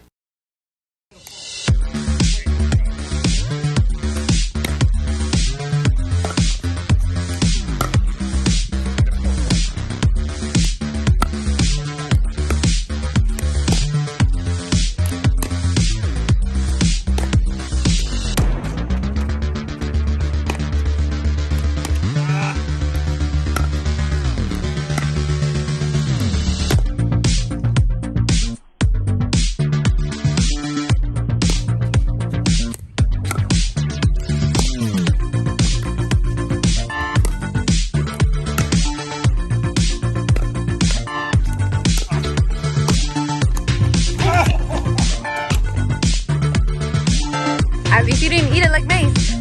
You're good.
A.m. to 1 p.m., and it's time for Factor Cap. Oh, that's cap. That's so cap, Dad. Everything I've said is a cap, but I'm going to go back. First of all, it's not a cap. It is a cap. Welcome to Factor Cap. Hey guys, we're a mere 45 minutes away from the most riveting segment in radio history. We're going to draft pop culture bears. Cocaine bear. I am on the clock. She's going to have a good time tonight. I had a feeling that Emily's going to have a really good time tonight. I imagine. And by the way, Coca-Cola polar bear is at 45-1 odds. So yeah, it's an under. That's a good one. Yeah. It's a long shot. All right, so the Hamilton Hawkeyes, which is a high school basketball team in Michigan, had a big win, and then their superintendent came out and said that they were going to have a snow day the next day. So essentially, big win, no school the next day. Yep. best moment of these kids' lives. So here is the call from the sophomore high schooler who called the game for the Hawkeyes. And Lusk calls the snow day. Breaking news. Lusk just called a snow day right here at the student section. Oh my goodness. Oh, I've never seen that before. Breaking news. Lusk called the snow day at Hamilton. It's a good call. That's a great call. And that's the end of the game. Zeros on the clock, 57-45. I hope John Ireland's listening to this. All right, so Good call. this kid has a future. Al, Patrick Cap. Fact. To just do that on the spot and be that excited. He makes us excited. Clinton Yates goes out of his chair clapping. A standing By go. the You way- referenced That was John amazing. Ireland. I mean, that's his. By Ireland the really way- needs to listen to that call and be just like that on Game Winners. Giving him credit, his name is Aiden Lynch. Okay, That's Aiden awesome. Lynch, sophomore from Hamilton Hawkeyes. Okay. Anyway, Alan, go on. I wish we had a rain day. That's amazing. Day today. We need a rain day. I mean, let me That just was really good. That's fact. again. He's But got a great let's thing let's not overlook the principle here. That is an A+ move on every level. Number one, and down. the foresight to even have that planned, because don't believe you wake up at 5 a.m, you got to figure it out. You get an email. Yep. Number two, to be at the gate. Number three, to do it at the student section for maximum impact. I mean, that principle, that guy has a future too. Look, What you are we got- doing? You got Alan Sliwa to throw a pen in Listen, there. yes. I'm so Well, excited. Yes. Your analysis of taking it off the mic and looking broader, I appreciate. Like, you know what I mean? That Can was you good. imagine being there for that? Yeah. That's a party of the year that night. Yeah. Forget it. You What know? is the factor cap question in this, by the So way? this Yes, it's kid great. has a future. Yes. Oh, yes. Absolutely. He's got a future. The principal's got a future. And some of those kids are probably going to do something that night that screwed up their No, future. they're But whatever, sophomores. you They're know. sophomores. If anybody says cap, you just hate everything. Yeah. in I mean, life. that was Taylor, go Cap. my Come whole on, Taylor. I love this. my No, whole mood that. just changed. Yeah, that was Enthusiasm on great. this I want to change my answer. Fantastic. Wow. Yeah, the enthusiasm of this kid is off the awesome. charts. Good for him, and hopefully he has a bright future in broadcasting. We should just send him a call of something, like a really big call in Laker history or Dodger history or something. And And, he's see what he in- does. And let's see what he got. Hold on. He's in Michigan? Yes. What's the Hamilton, closest Michigan. city to where he is? I do not know Is Michigan it in well. Canada or is it in the U.S.? I gotta look it up. Okay. I'll all do right. it in the break. Gotta find but- somebody who's close to him and tell them to Totally. reach out to him, you know? All right, so Aaron Rodgers has emerged from his darkness retreat, which was at the Sky Cave Retreats in Oregon. Some of the features I think that's where Travis. Probably. He's probably there right now. Some of the features of this this retreat include that he was at a 300 square foot room that is partially underground with a queen bed, a bathroom, a meditation mat, and it's similar to like what the hobbits Sure. That makes sense. what their hobbit houses look like. They also are almost in complete darkness, but you have the option to turn on the light if you want to. The guy said that you can also You can go order outside if DoorDash, you want too. to. Oh, that's so sweet of him. You can turn on the light if you'd like Yes, to. it's all up to you. So, you could see yourself doing a retreat like this sometime in your life. Berg, Factor Cap. Ooh. How long was he there? 4 days? I don't know off the top of my head. I but believe it let's was say multiple 4 days. days. It was Multiple 4 days. Yes, days, more than a singular day. Yes. Yes. Fact. I can see myself doing this at some point. I Wow. know that's a little bit shocking. You're like, no, I signed up in August. I'm going. This is my third year in a row. There's a really long wait list. I just haven't gotten in yet. But I absolutely could see myself at some point doing this, probably in the next 5 to 10 years. After I'm done with dealing with Mason Ireland on a daily basis, it would be a nice Detox. The moment retreat. you're done, yeah. that's where you go. Just Yeah. let it all Retreat. kind of fade out of my brain. Yeah, I think that'll happen. Yates? This is beyond cap. Like if this would be forcible, like behavior. If somebody would have to tie me up, knock me out, chlorophyll or whatever it is, chloroform. I don't even know what that stuff is. Chloroform. Chlorophyl's in place. You'd have to knock me out and take me there in order for me to do this. And separately, can I say this? If I'm a fan of the Packers, I don't want my quarterbacks doing this Who in the cares? offseason. This is weird stuff to me, just in terms of He's like always been weird. offseason preparation. This is bizarre. That's it. Emily's right. He's always been weird. I'm not Who saying he's not. cares? I'm just saying this is not what I He's would not want. doing anything to offend people. It's I'm just not him saying on it's their own, bad. you know? I just don't think this is productive maybe to getting win- better. He could be the Raider quarterback. That's Maybe fine. go to more than one Super Bowl, or maybe win more than one Right. Super Bowl. How about and you this is practice fine. First football, off, buddy? Let's not pretend Oh, like for the 4 guy days in the guy offseason. did win a Super Bowl. I mean, we make it sound He like won he's done one nothing. time. He's gone Yeah, but one think time time. about He's been to the that. NFC You've Championship won a a million Super Bowl. times. Yeah, but nah, Slee, this guy gets the credit as if Joe he's Flacco's won more. Yeah, exactly. Trent Dilfer won a Super Bowl. I agree. Okay, just I saying. agree. Yes, Em. I agree. Trent Dilfer he makes the does show. that. Different. I agree. I agree. Game Well, no, come managers on. It versus is an actual different. quarterback. What? The guy's not getting paid just because he's a manageable quarterback. It's a bit of a grift. Just saying. It's not like he's turning in trophies. RELAX. Yeah, exactly. Relax. Right, exactly. Never run Aaron Rodgers. Pretty much relaxed whenever Aaron Rodgers is under center because they're not going anywhere. But Al, what do you Okay. think? Could you do this, Fact or Cap? I'm going to lean towards fact.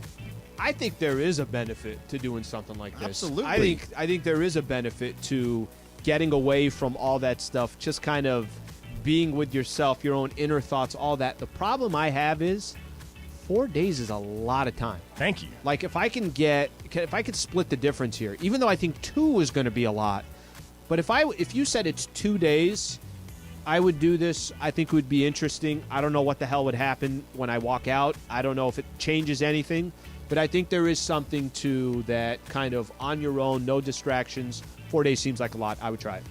Yeah. Taylor? Fact, but give me 2 or 3 days. It sounds really nice. Sounds ideal. Quiet, peace and quiet.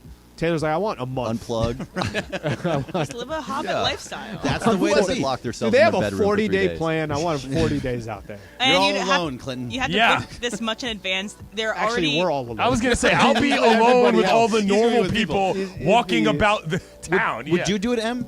No. They are also they are booked out 18 months already. That's so they have to- insane. yeah. Damn. And anything that this did Get a was queen that Aaron bed. Rodgers made it better. Yeah, it was a queen bed. It's totally fine. Oh, bring him to the It's enough Raiders. I'm space. with you. I mean, Yeah, that's 300 amazing. square He's a foot Raider. apartment. He's ready for New York, so maybe he's going to the Jets. I know ready people for the that live deep like pass to this and they're Devontae working Adams. their tails off to do it. You know? Darren Waller down the side. Okay, we're gonna cut off the Raider talk here. That's what I was going to say. That's what's going on here is that we just got Raider guy. So, I was browsing around the TikTok, and this woman kind of came up on, and she was kind of, getting trashed in the comments, but she said she went through a drive-thru. She asked the drive-thru employee to say, they were like, oh, what do you want? And it's at Starbucks. She said, surprise me. And then she was mad that what she got was very gross and not a good drink. So, if you were working the drive-thru and someone said, surprise me, you would give them something bad. Because if you're in the Starbucks drive-thru, you're not relying on tips. You're not going to see them again, likely. So it's not like you're serving them back and forth. So you would give them something bad. Clinton, Patrick Cap. Cap, but you're getting a bottle of water and you're getting out of the line. I got things to do. I've worked in food service, retail and stuff. Like, people who do things like this, like, I get it. Your life is allowing you to be goofing off or whatever. Like, what time of day was this? It was like the middle of the day. Okay, that's fine, but that's better. But, like, I Can't generally be at, like, don't love 7:30 in the morning in the drive-thru at Starbucks. I don't love generally screwing with people when they're at work, especially when they're doing jobs like that. You know what I'm saying? So this to me is you're getting a bottle of water and keep it moving, lady. Ain't nobody got time for your nonsense. Al? Cap for me. I'm not giving them something bad, but I will tell you this. There's certain places, I like actually doing this. I like going to a restaurant and saying, what would you order? Yeah. Like, give me a suggestion. A restaurant is a different story. This is there. your Very spot. different. The problem is it's Starbucks. This is not, you don't go to Target and say, what would you buy here? No, well, what do you need? You know what I mean? Right. Now, I'd try not to stir the person the wrong way. I would say, I try this, I try that.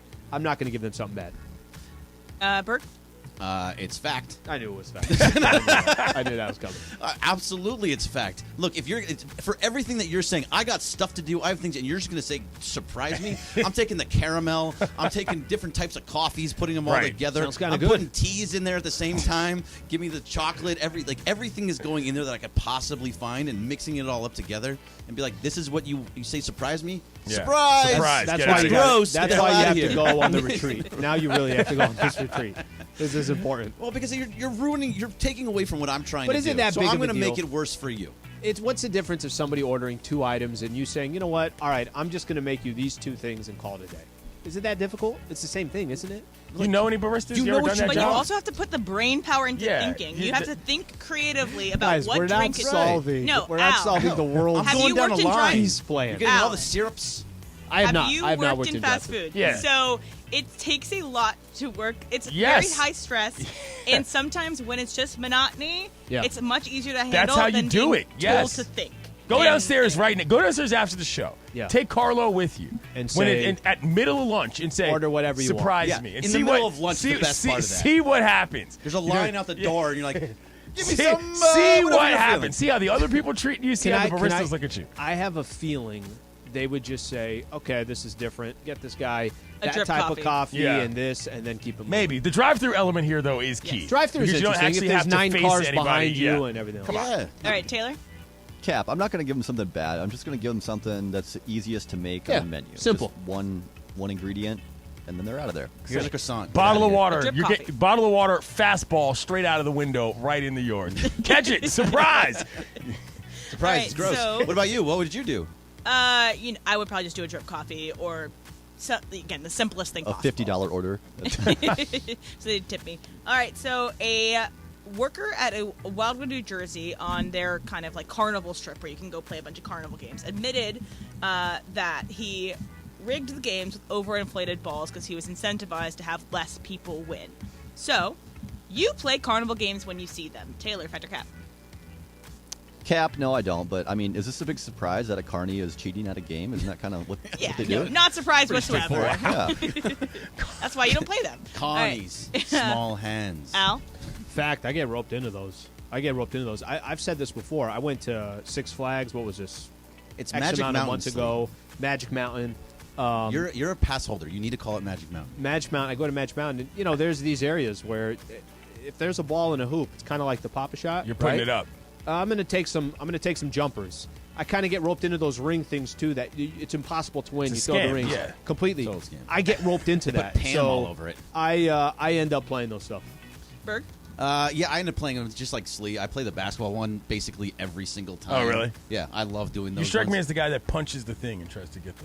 No, I'm not that. I don't strong. do that. Yeah. I'm not. I just. You want me to feel bad about myself? I have a question though. Like, are we in 2023? We're still calling people carnies? Like, I is did it- not say is it. I that- said a okay. worker I didn't know. How in dare Wildwood, you. New Jersey. I wasn't sure what the the proper Yeah, I'll say it nomenclature again. was there.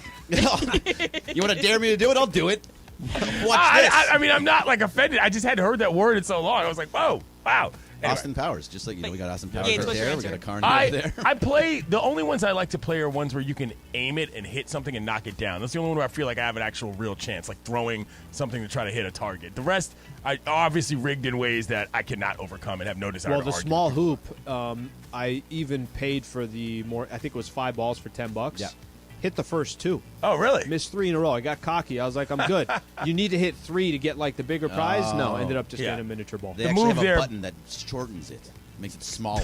The move- Like you made the Ball- first I'm two. holding the ball. It's just growing in my hands. Simple move there is if you really want the plush toy, just give the carny $20 and they'll give it to you. So it works out. But then you're not actually doing it. Then you're getting it for you're buying. Yeah, but that's fine. that's the If you Clint want, has if you, like if you want the toy, I mean, but you didn't earn it. That's pretty funny. Clint's I earned them $20. He's like, I don't want to earn it. He's like, No, hey, I mean, look, I'm just saying, hey, if take you're- a 20 under the table if here. you're Let in me it- get that. See that big Mickey? It doesn't need to be under the table. It can be in front of your face. If I want the daggone thing, I want to be able to buy it. This is America. Well, last when time you I go checked. home, But do you feel and good you try about to yourself? go bed at night when you put your Oh head on yeah, the I'm pillow. really worried about. I'm sure you're having trouble whether or sleeping. not some dude at Yes. I'll be fine. Especially if I got the toy for somebody else who is going to make being at home better. Okay, we got our I see. bear draft coming up at 12:15. Coming up next, we talked Rams. about this. Winnie the Pooh, by the way. Jordan Rodriguez of the Athletic is a really good article, and I think it kind of breaks down how you perceive the Los Angeles Rams moving forward. Yeah. Are they closer to that team that won the Super Bowl? Are they closer to that team that went 5-12? Yep. Which one are they? Are they in the middle? We'll talk about that coming up next. Stay right here. Travis and Sliwa Show. Clinton Yates in the house. 710 ESPN. Individual.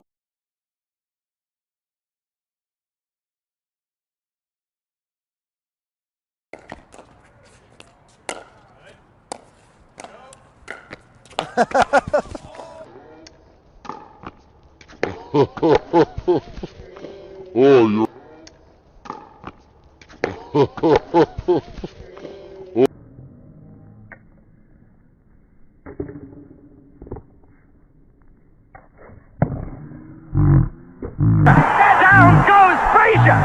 Down goes Frazier! Oh, you all right? Yeah, I'm totally fine. Okay. I'm okay. Yeah. First fall of the day. Oh, it's on camera. Down goes Frazier! Down goes Frazier!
Just enough time, bro.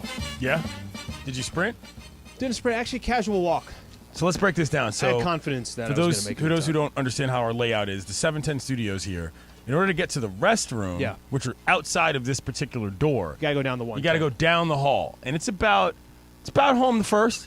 You know what I'm saying? Yeah. Like, to get there, and then you turn a quick right. So, we're doing speed tests before we pickleball. basically need a door right. I brought my through here stopwatch to make it a lot faster. Or, I don't know. Yeah. A bathroom inside the office might be a good idea, but no, it's fine. It's I fine. see somebody has some I don't know. complaints to lodge, but It's just, I know it is weird. But you got a corner there. It's a long way there's a away. Corner there. If we had a door right there. So you've got to make a business. For those of you young radio DJs, you've got to make a business decision at the end of each segment that's what you're doing during the break. There's no other time to do anything else. Okay, so I kind of want to break this down, and Em, I'm going to lean on you a little bit on this one. So Jordan Rodrigue, who covers the Rams for The Athletic, kind of has a long feature in The Athletic talking about the Rams season and trying to figure out here, hey, is this more of the team this upcoming season?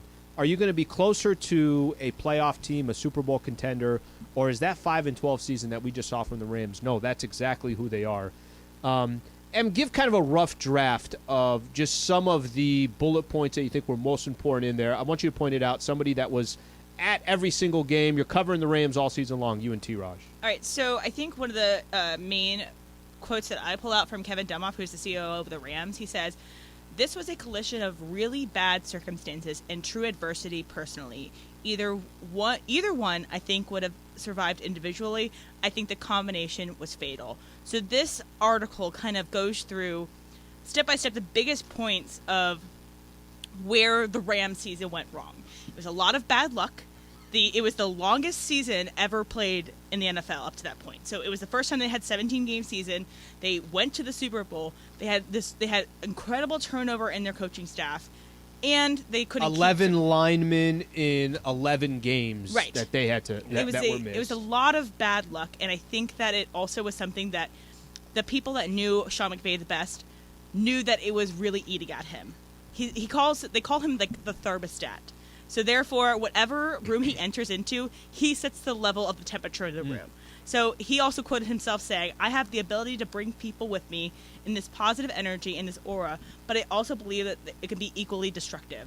His so body language and Yes. everything else had an effect on some of the players and everything. This whole year was a confluence of the worst thing that could happen to Sean McVay personally and professionally. One thing that shocked me too was that he gave up play calling in the Chiefs game. Yep. He gave the play calling to Liam Cohen because they were kind of at the end of the rope, being like, "We have to try something. We have to see if there's something else that is this the issue? Is this the issue?" They clearly, which, by the way, I respect that a lot. Yeah. I respect somebody who's much of a genius like he is at doing what he does to say, what I'm doing right now, what the Rams are doing is not working. Let me take something that's key to me and step back. Is that going to change anything? It didn't change anything, but I think that's what leaders do, right? They find a way to try to switch things up a little. Now, right.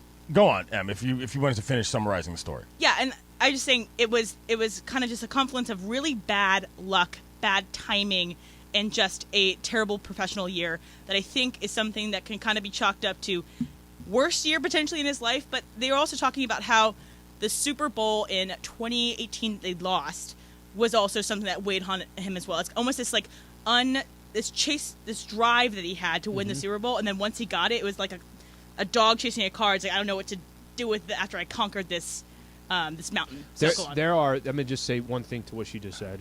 There are some. I think of Jerry West. That kind of comes to mind. Yeah. There are people that it's not about what you won. It's if you had Jerry West, this is just from some of his books and things along those lines. Big shocker, by the way, that we got to Jerry West immediately. Well, they're going to talk about. There's, I think, a lot of athletes like this where they're going to talk about the losses. They're not going to talk about the wins. Sean McVay seems like the type of person that he's not going to. The feeling he gets winning a Super Bowl is not the feeling. The feeling of losing will stick with him much harder than actually winning something. But I think that this. Okay, so a couple things here. First of all, Jordan does a great job with this. In general, she covers the team in a way that is very different from the way a lot of people cover a lot of NFL teams. She understands the human element on things in ways that seem sort of obvious if you're a natural, or rather if you're just reading from the outside, but are very difficult to, in fact, ascertain as far as dealing with the personalities you are. And so in reading this, my thought was, my God, the Rams are high drama. Like, this is a tough environment, a pressure cooker to work in for a lot of different reasons. To the extent that I thought to myself, you say that McVay is a genius, you say that he's smart, you say he's a motivator, but like the shelf life on this isn't just about him and his health. You got to figure out, can you run a franchise like that? You know what I'm saying? Like, turning people over, people being stressed out to the point where just looking at a guy can change whether or not your own mood changes. When it's that volatile. That level of volatility is very tricky to maintain. And so, I mean, I kind of was anxious reading this because I'm thinking to myself, like, good Lord, like, what's going to happen here? I highlighted some things, Slee, some descriptions. His relationship with football, quote, a beautiful torment. Their booze-filled celebration stretched on for more than a week after Super Bowl LVI, informally, long after. And then, when Baker Mayfield beat, what team was that they beat? The Raiders. The Raiders, right. Yeah. Veins popped in his forehead as he screamed fist clench in a celebration that looked more like an exorcism than joy. Like, bruh, football's hard enough. This tells me that this season was a major issue. And honestly, I'm a little bit concerned as to like what happens next season. I looked at that sort of selfishly before and thought, man, that was a really weird move. He just kind of bounced and then said he was coming back and then not enough. But also, like, something has to change with how McVay does these things, or else it's not really going to work. And that's what I'm thinking about here is like, I wonder how different Sean McVay is going to be this season and if it's going to change his ability to be the football coach he used to be. All right, let's do this. When we come back, we'll hit more into this. Again, a great article. It's in The Athletic. Stay out here. Travis and Sliwa Show. Clinton Yateson, 710 ESPN.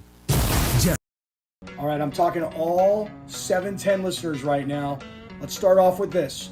March 18th, it's a Saturday afternoon. Miles Square Park in Fountain Valley.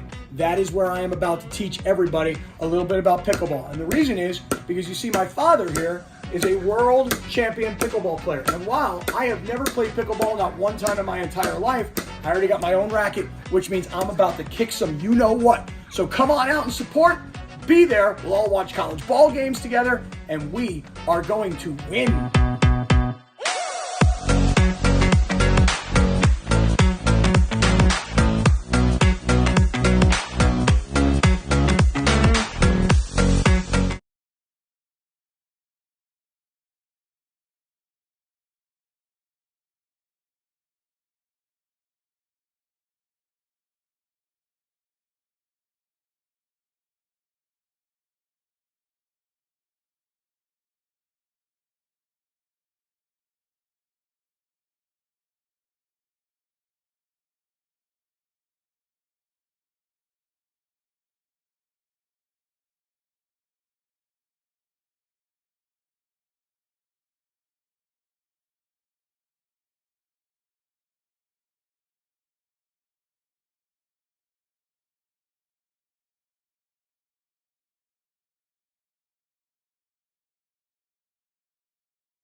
Travis and Sliwa is on for your Thursday. We're here each weekday, 10 a.m. to 1 p.m. We begin 9 hours of LA sports talk all day long. Well, that big storm has arrived. Be safe out there. It's rainy, it's wet, it's wild on the roads.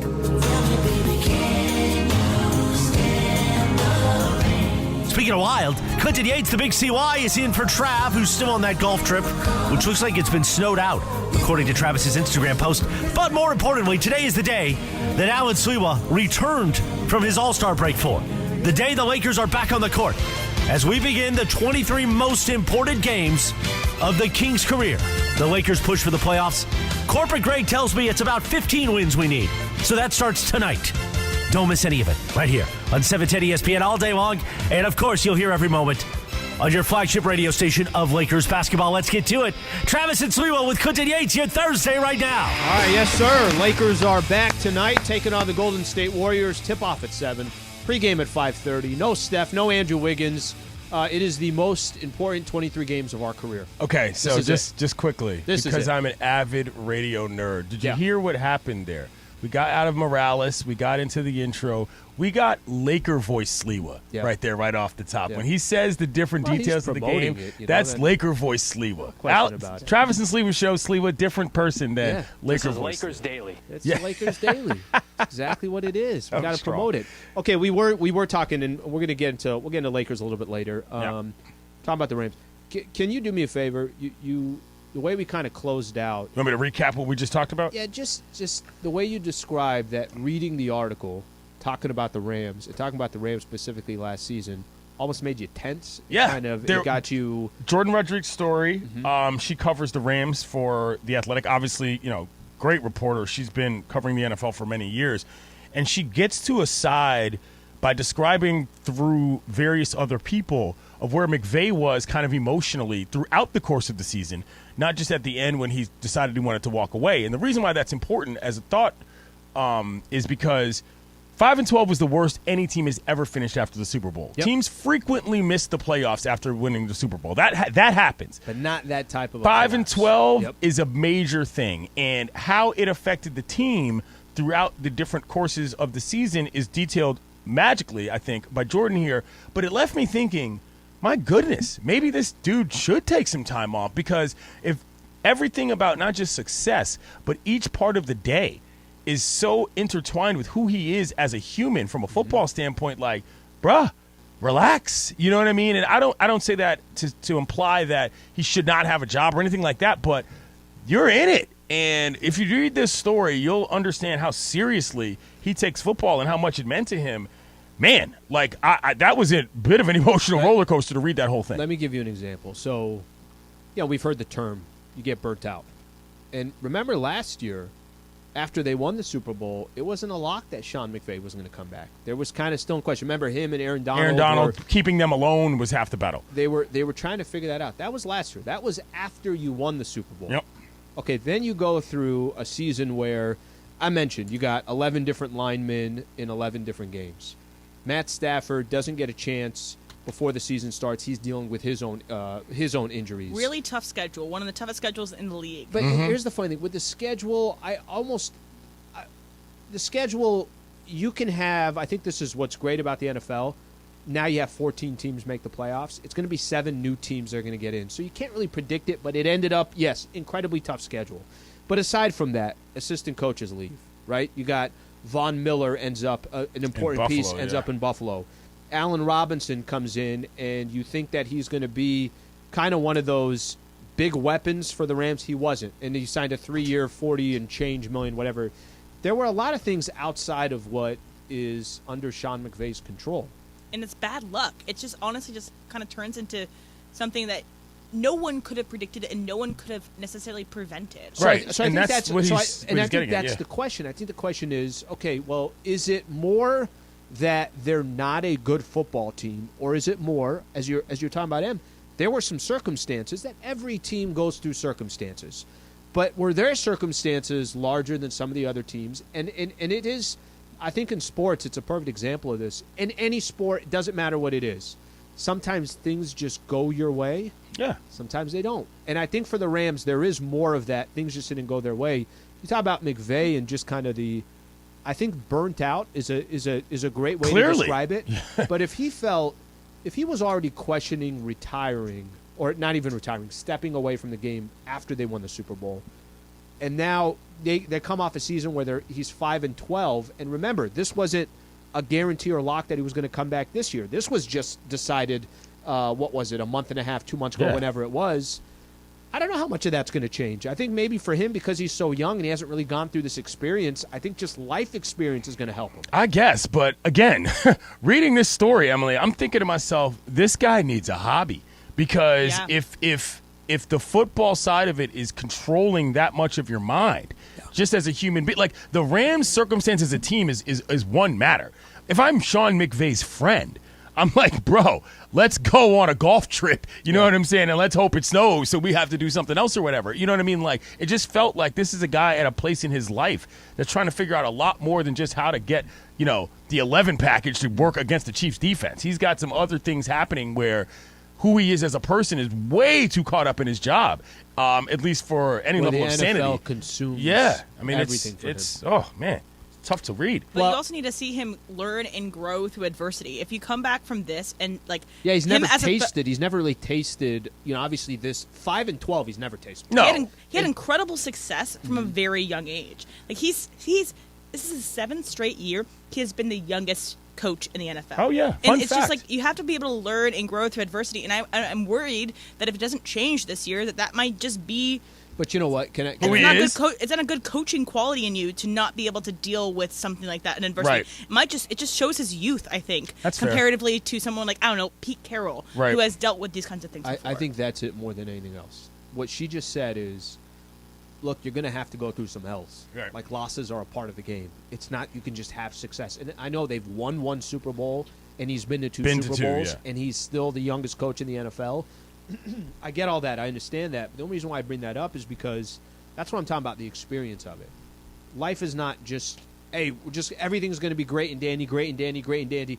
Okay, when you actually run through some adversity, they usually say that's when you kind of you get a chance to actually find out a little bit about yourself is when things are down, not when things are agree. up. So that's the part I'm interested with Sean McVay. And what makes you think if for the last 2 years he's questioned whether he wants to come back and coach or take a year off or take a break, or like you're suggesting, maybe he's got people close to him saying, bro, you got to get away from the game for a little bit. You're too consumed into this.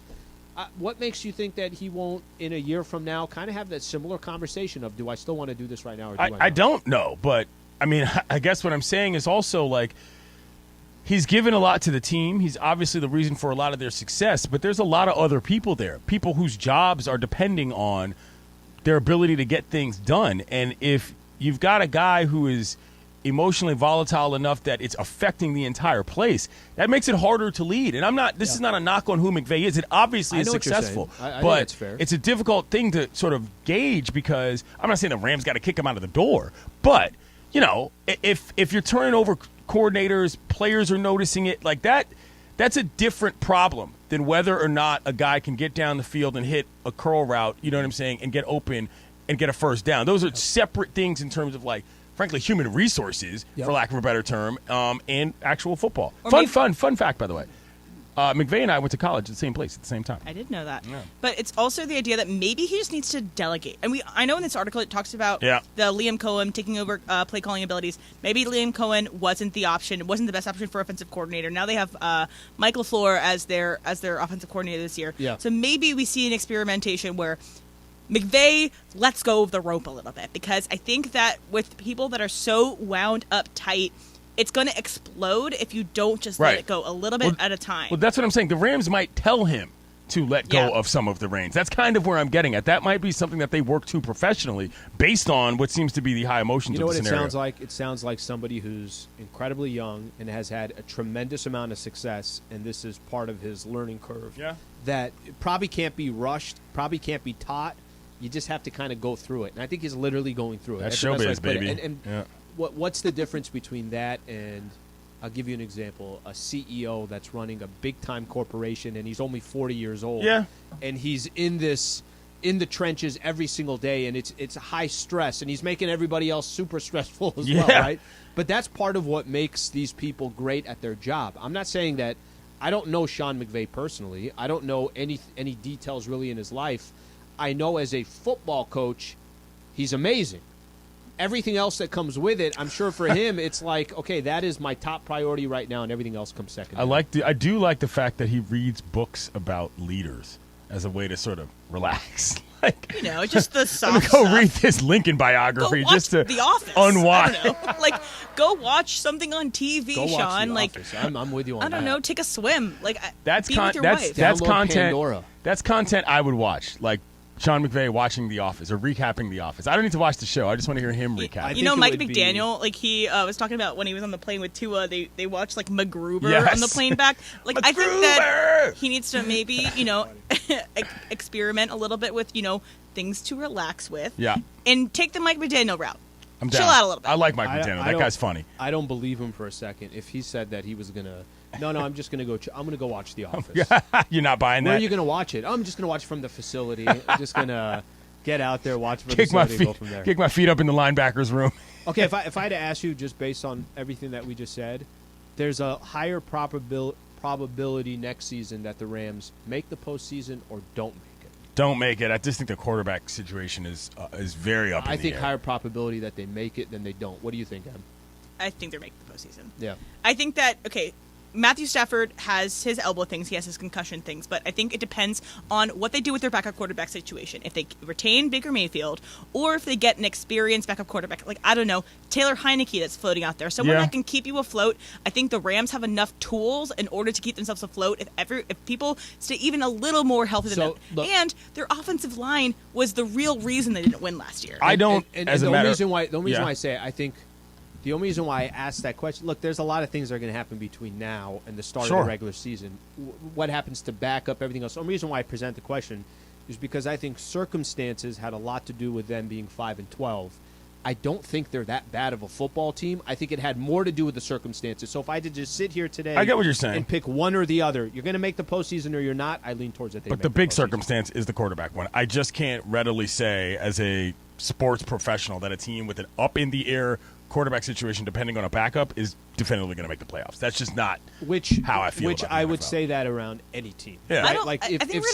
That's what I'm saying. That's not specific to the Rams. I think we're going to realize that Matthew Stafford isn't that much in the air. Okay. I think that when it gets to he just was coming off of his elbow issues. He was late to training camp, and then he got a concussion. And then the O-line was awful, and then it was why risk even playing this guy so many games? If they were in the hunt last year, Matthew Stafford would have played the end of the game. But I don't think that there was an effort issue, but he's getting up there, and concussions add up, and just could be one of those things where it's time. Okay, and give everybody a quick idea. So coming back, we're going to you're going to watch Cocaine Bear tonight. Oh, yeah. And I think it was the Ringer that had started this ranking of every single any association with a bear. So they did 35 pop culture bear definitive quote-unquote rankings, which I disagree with, but we can get into it. The rankings are garbage. But we don't want to give away what our picks might be, so I'm not going to get into the details of it. But if anybody's interested, that's what the article is. But So we're doing a bear draft. You're incredibly excited about it, and it's a snake draft. So right now the order is number 1. CY. That's me. Number 2. I'm on the clock. Taylor.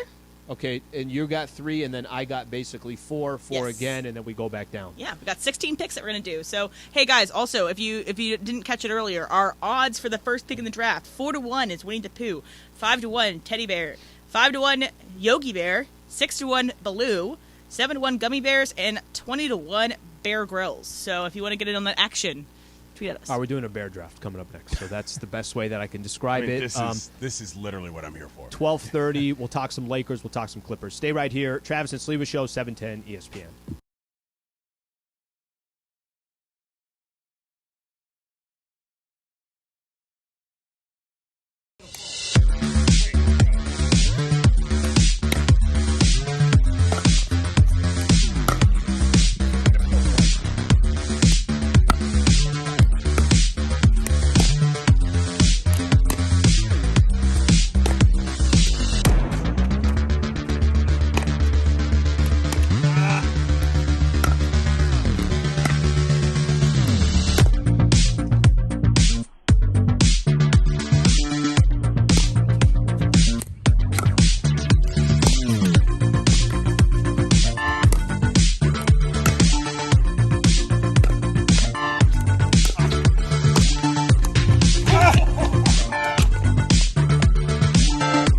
you didn't eat it like Mace, you're good.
Sports talk all day long. Each weekday, 10 a.m. to 1 p.m. This is Travis and Sliwa on 710 ESPN. All right, it's time to do a draft on Bears because Cocaine Bear is coming out tonight. Em will be at the movie. She'll have a full breakdown tomorrow. Taylor has a show tonight. Yeah. He's doing his thing out in Torrance, you said, right? Torrance, Mean Streets of Torrance. Okay. What are you doing tonight? What am I doing Or you tonight? just I don't know. Hanging out. All right, Probably watching Snowfall. Yeah, watch the Lakers game. Okay, let's start with Hold on here. You're Yeah. barreling through this. Like, this is supposed to be fun. I know we're a little out of your comfort zone here, but well, let her set we're it up. picking pop culture Bears, people. Crack a smile, Slee. Go on, Em. I'm All full right. execution. Yeah, I'm like, Jesus. So, Clinton, you are now currently on the clock Okay. for the first pick in the pop culture Bear draft. Now, I'm going to first outline a little bit of my big board strategy. You know, this is something that, we in this program, we value certain things, Slee, in terms of who we like to bring into our building and our system to get things done. I'm kind of talking like Sean McVay now a little bit. I'm not using the voice because I need to keep it. I like a certain level of versatility in my Bears. Okay. I like a certain level of recognition in my Bears. And I also need my Bears to be bear-like.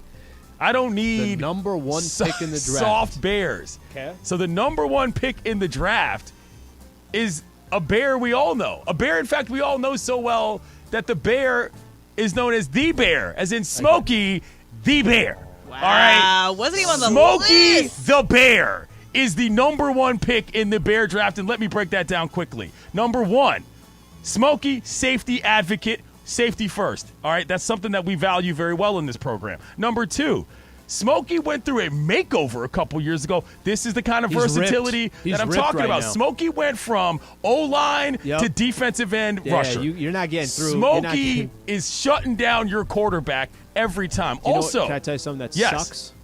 What? That would have been my pick. Smokey is a strong pick. Also, Smokey featured in a lot of different art venues. You see Smokey in a lot of different places. I saw Smokey at a bus stop the other day. Bruh, you're not. It's hard to bring more to the table as a bear than Smokey. Hence why his name is Smokey the Bear. Kind of regional, but it's okay. Kind of regional. National parks are national parks. Gonna move on. And we got Taylor Swift. You're on Taylor Swift. Taylor Swift, number 2. You're on the clock. Ba-doom-cha. Okay, forget this tree hugging stuff. I want a ferocious bear. And what better bear to pick than the cocaine bear?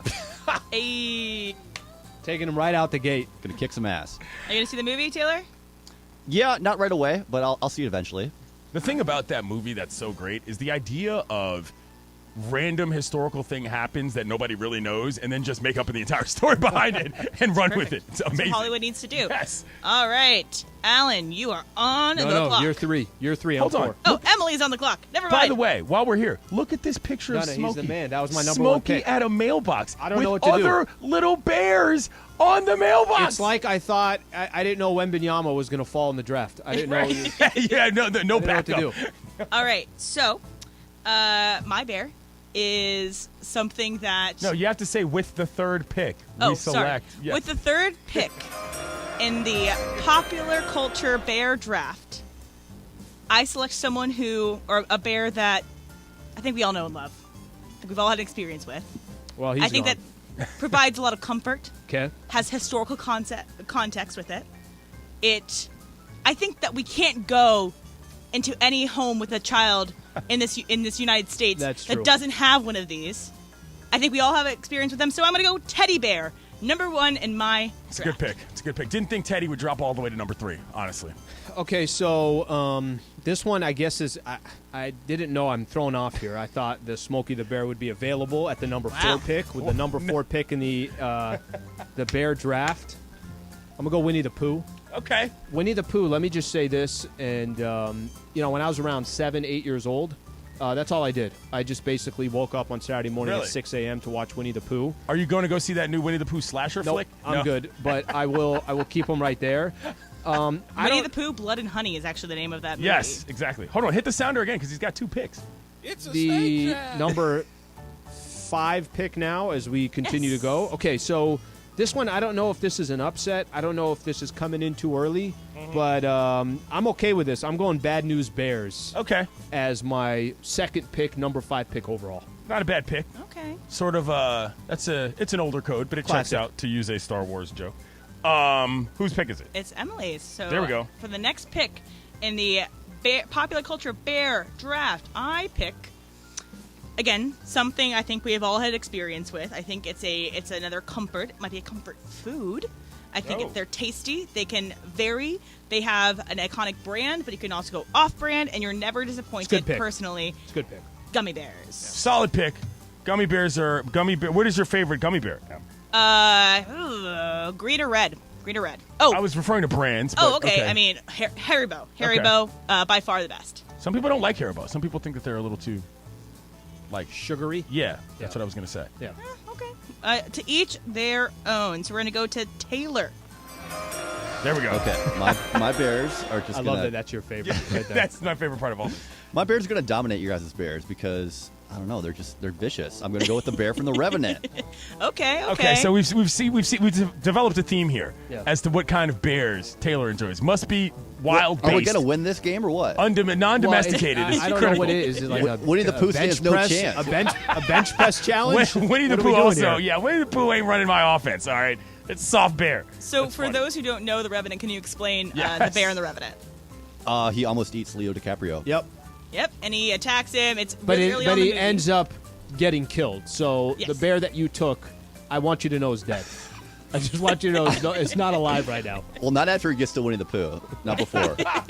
That is great. Right, and it got Leo his Oscar. So we got that. So we got the big CY. That's a great scene, by the way. All right. Which number pick is this?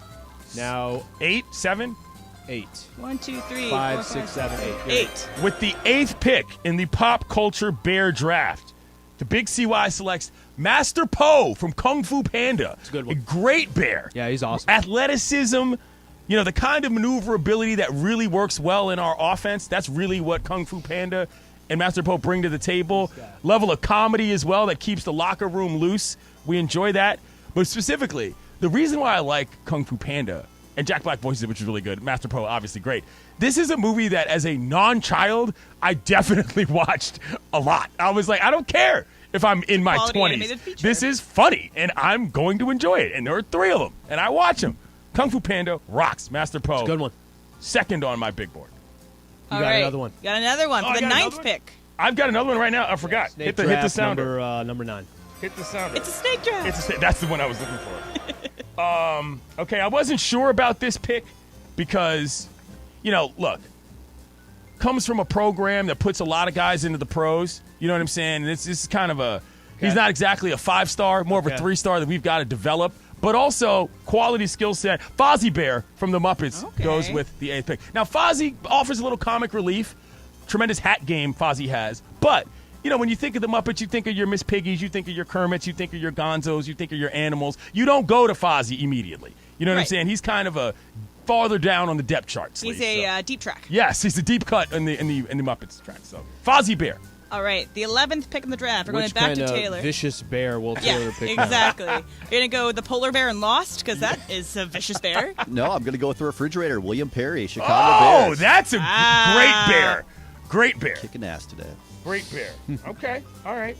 All right. So we're at 12th pick in the bear popular culture Some draft. other notables. Okay. There's a lot of big names still on the There's board. a lot on the board still. So, okay. So, with the 12th pick in the popular culture bear draft, I pick one that is mired in controversy.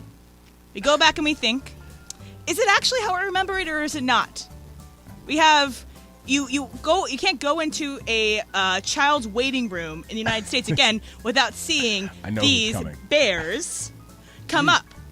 So, again, as our collective consciousness, do we know whether or not the name I'm going to say is right or not? It's the Berenstein Bears or the Bernstein Bears. Whatever you choose, that's my pick for the 12th pick in the draft. I love that pick. Learned a lot of good life lessons from the Berenstein Bears. Tremendous books. Not even close. And the mom always wore a sweet muumuu with a matching head thing, which is a great look. All right, I don't know if I could do this for my number. I think this is 13th pick in the draft. So 12, 13, 14, 15, 16. This is 12 right here. Yeah. Okay. It's 12 right here. Okay, so 12th pick in the draft. I don't know if I could do this, but you guys can tell me. It is kind of Chicago Bears related, but it's specific to the Bears SNL skit. Oh, specifically, that's good. The Bears. That's good. The Bears. All right, Where that's they hit when they get the heart attacks. They get the heart attack, and you got to hit it.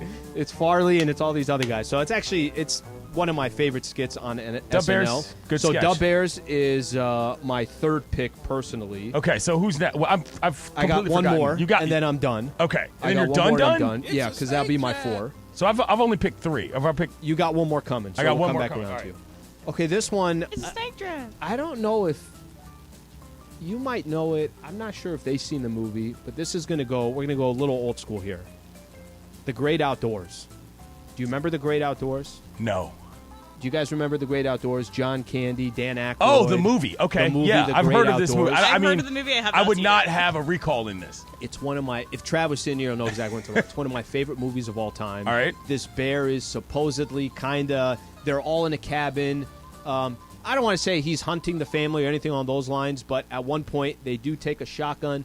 They do hit the bear shoot the bear in the basically the ass is what you want to call it here. And the bear ends up running off. It's a 12-foot bear. The way they describe him, it's one of my favorite movies of all time. The Great Outdoors. All right. There's my number 4. That's a good pick. That's another older school pick. All right, so Al, is this 13? You are 14 right now. 14, 15, 16. Okay. With the 14th pick in a popular culture draft, I am really stuck because I still have a lot that I really love. I know. We might have. I'm in a tough spot for my final and pick. So I'm trying to strategize what might get the most Can't believe you took Smokey. interaction on Twitter, what might get me the win here. So these bears, we don't really know how they got attached to this product. We don't know how they got involved in toilet paper. Oh! Like, why are these bears using toilet paper? They're out in the woods. Like, I don't understand. But they've become such a part of our life for the past, a long time, almost 30 years. This is a great pick. Charmin Bears as my last pick. So the reason why that's so funny is because the entire premise is based on the idiotic joke of when somebody asks you you're going to do something and you obviously say there's a bear S in the woods. Yep, and they make yep, a yep. whole campaign out of it. We love It's it. hilarious. And they have children and they keep too. all the profits. They It's don't have to pay the bears it's anything. They have a whole, like, I went to New York City for the first time ever as a kid, and they had a Charmin store in New York City. In Times Square, I went to the Charmin store, I took pictures of the bears. I've loved the Charmin bears for a long time, so that's why I'm putting it there. Okay. All right. Taylor, what do you got over Taylor, there? what we got? The penultimate pick. Number 15. Okay, for so Taylor. after my bears are done demolishing all of your bears, I'm gonna Alright. I want some live music. So I'm gonna. It's kind of a reach here, but I'm going with Canadian rock band, the Bare Naked Ladies. Oh, okay. That That's- counts, that That counts. counts. It does count. I'll allow it. Hum You know what I'm or- saying? That's that's a pretty good pick.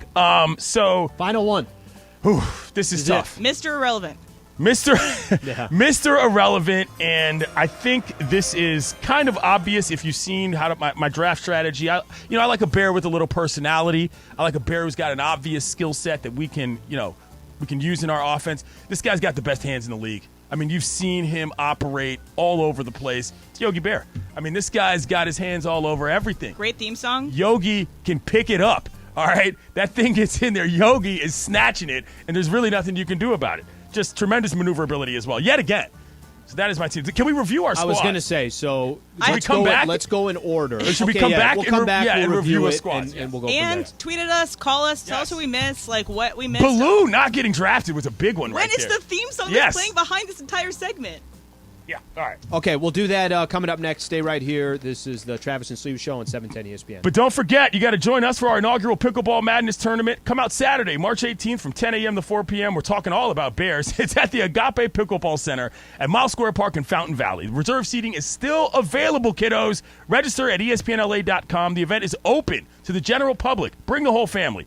Thank you to Johnsonville, Hoffy, and Zico Coconut Water. There's going to be TVs to watch the NCAA tournament, Papa Shot competition, pickleball demos, Kids Zone, beer garden, DJs, and the 360 cam.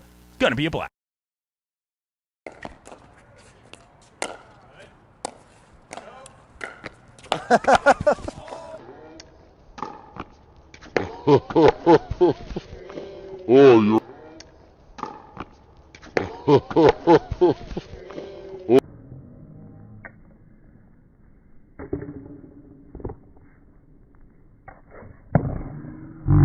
Down goes Frazier! Down goes Frazier! Oh, you all right? Yeah, I'm totally fine. Okay. I'm okay. Yeah. First fall of the day. Oh, it's on camera. Down goes Frazier! Down goes Frazier!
And because I am a man of a certain carriage. This is an alpha move. This is an alpha move right here. Most back seats don't work for me. Travis and Sliwa on 710 ESPN. So I feel like Taylor was very, very confident with his bear selections. Yeah. Taylor, fair?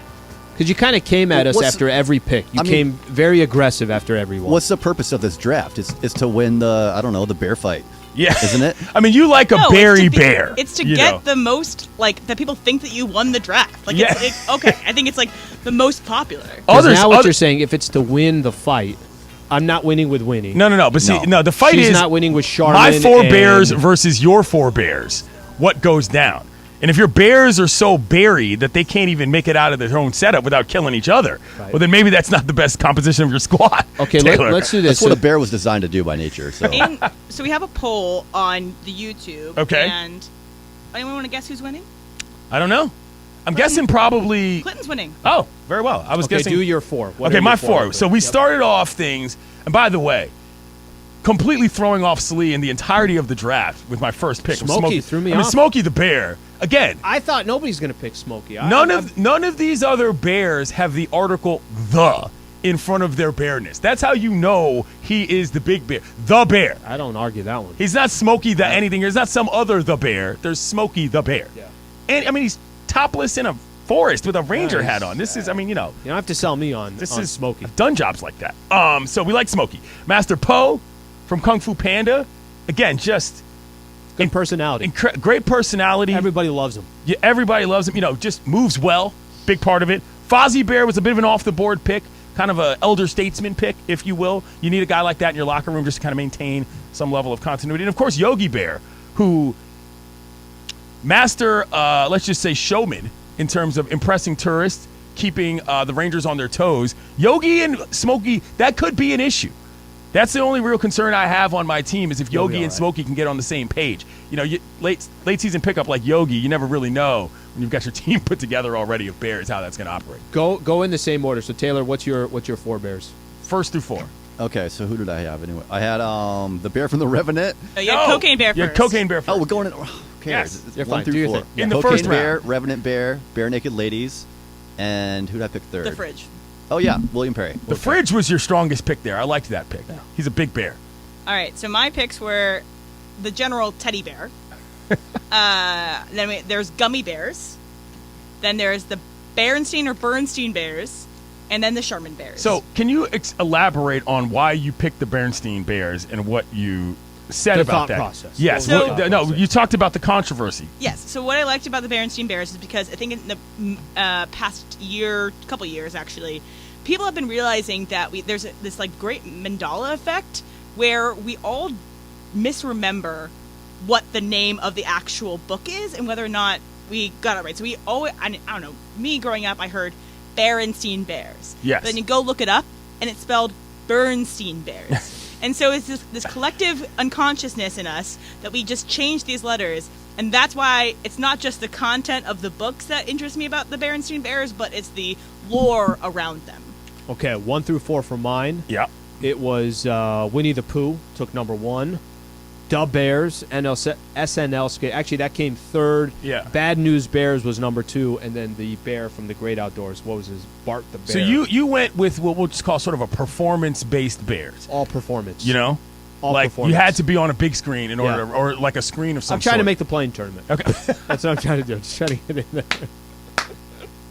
Trying to get in the playing tournament. Yes. Okay. I love it. Tried Some that out other here. some notable Bears that did not make the draft board but were on the Ringers list. Of course, Baloo, who I mentioned before the break. Big, Baloo is obviously, a big size bear. That's the kind of guy you probably want on your blind side if you're a quarterback. Baloo was a big bear. The Bear and Ted, I thought, might get a little bit more run in this draft. Yeah, a lot of people are mad that we didn't take the Bear and Ted. But I have never seen the movie, and I also don't really like that kind of movie. Right, yeah. I've It's seen it. a weird movie. I've seen yeah. it. I specifically didn't take it. I didn't care for it. You don't care for it. Paddington Bear also not. The children's Bears did not go as far as I thought they might. Paddington, Corduroy, not really getting a lot of run. I'm not a huge Corduroy guy anyway, so I don't really care about that. I had a few people on Twitter on the I don't know what brand it is. Maybe it's Gunter's. I think that's what I'm seeing here. Basically, every honey. Oh, yeah, honey bears. honey, Okay, yeah, I'll give you that. Yeah. Other bears that I thought might have been worthy of mention. The Coca-Cola bears. We forget about them. The polar bears. Yeah, Bear Bryant. Bear Bryant, Yeah. is up there too. Bear Bryant. And which of these calls should we take? There's a couple people that are telling us which bear. We have people calling about bears. Literally. Yes. Yes. Let's go with Ruben in K-Town. Yes. Oh, yeah. And Berg will vote on this. What did you say, Taylor? I said let's go with Ruben in K-Town. All right, Ruben in Koreatown. What's going on? Bear talk, baby.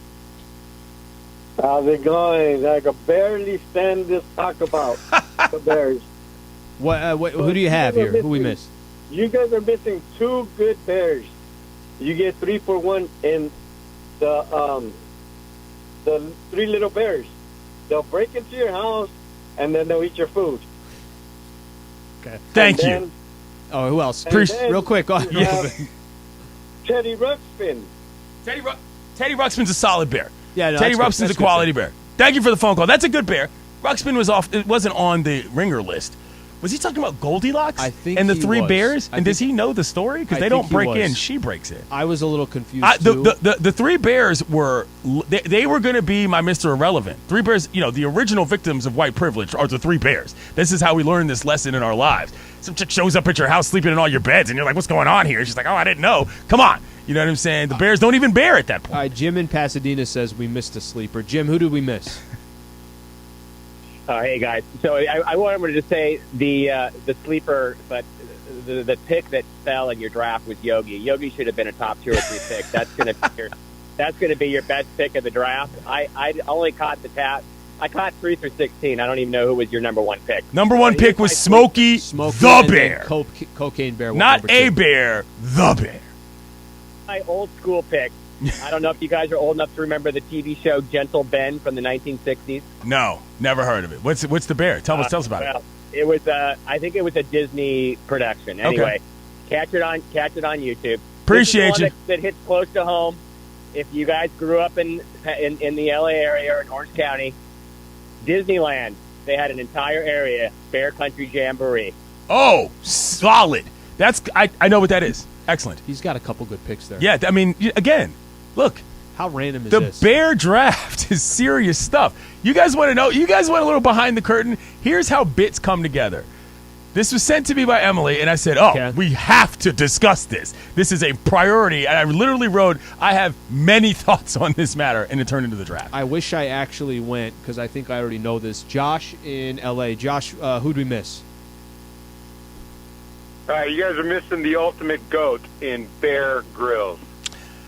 Tell us why you like Bear Grylls, because I'd like to know. I know a lot of people know who he is. I'm a big fan of his, too. Okay. He's really, really good. But go ahead, Josh.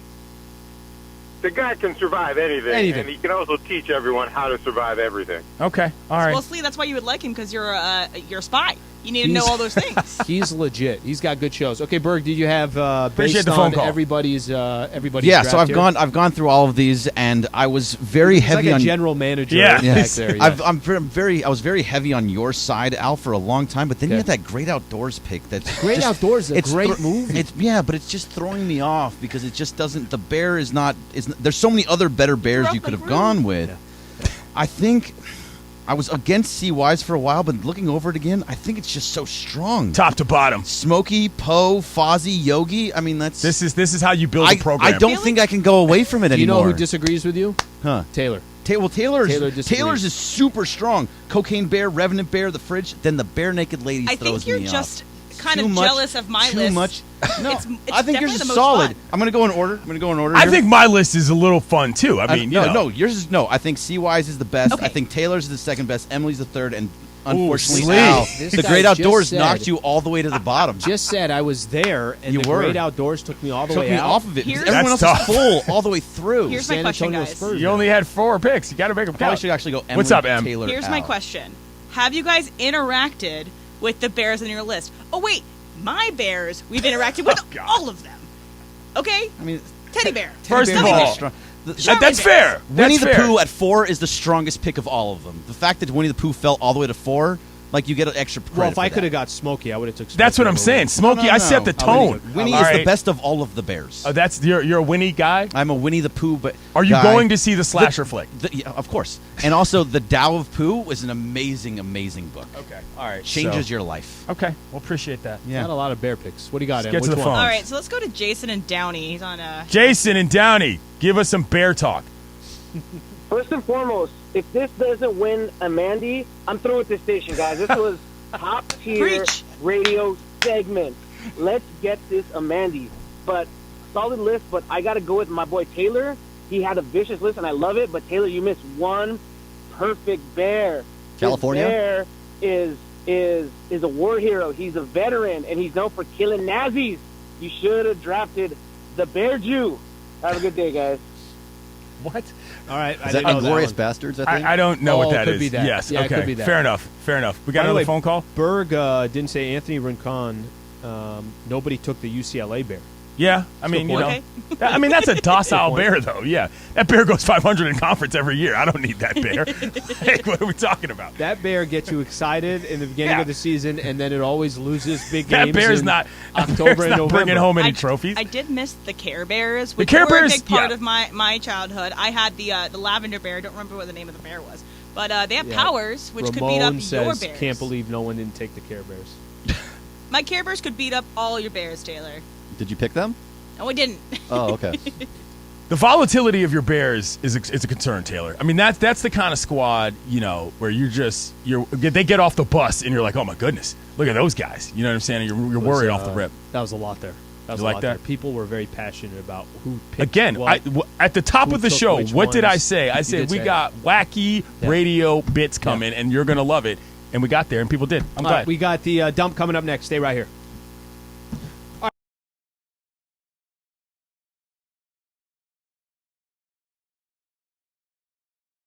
All right, I'm talking to all 710 listeners right now. Let's start off with this. March 18th, it's a Saturday afternoon. Miles Square Park in Fountain Valley. That is where I am about to teach everybody a little bit about pickleball. And the reason is because you see my father here is a world champion pickleball player. And while I have never played pickleball, not one time in my entire life, I already got my own racket, which means I'm about to kick some you-know-what. So come on out and support. Be there. We'll all watch college ball games together, and we are going to win.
today.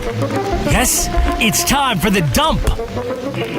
All right, so this day, by the way, if you still got, there's a ton of tweets still coming in. Yeah, I mean, Bears that we missed out listen, and everything else. We can do Bear post-game talk. show for the rest of the week, as far as I'm concerned. Well, we'll get a this. little of AK is going to be joining us here in a second. Yes. We'll get hold their on, no, opinion read as some well. tweets.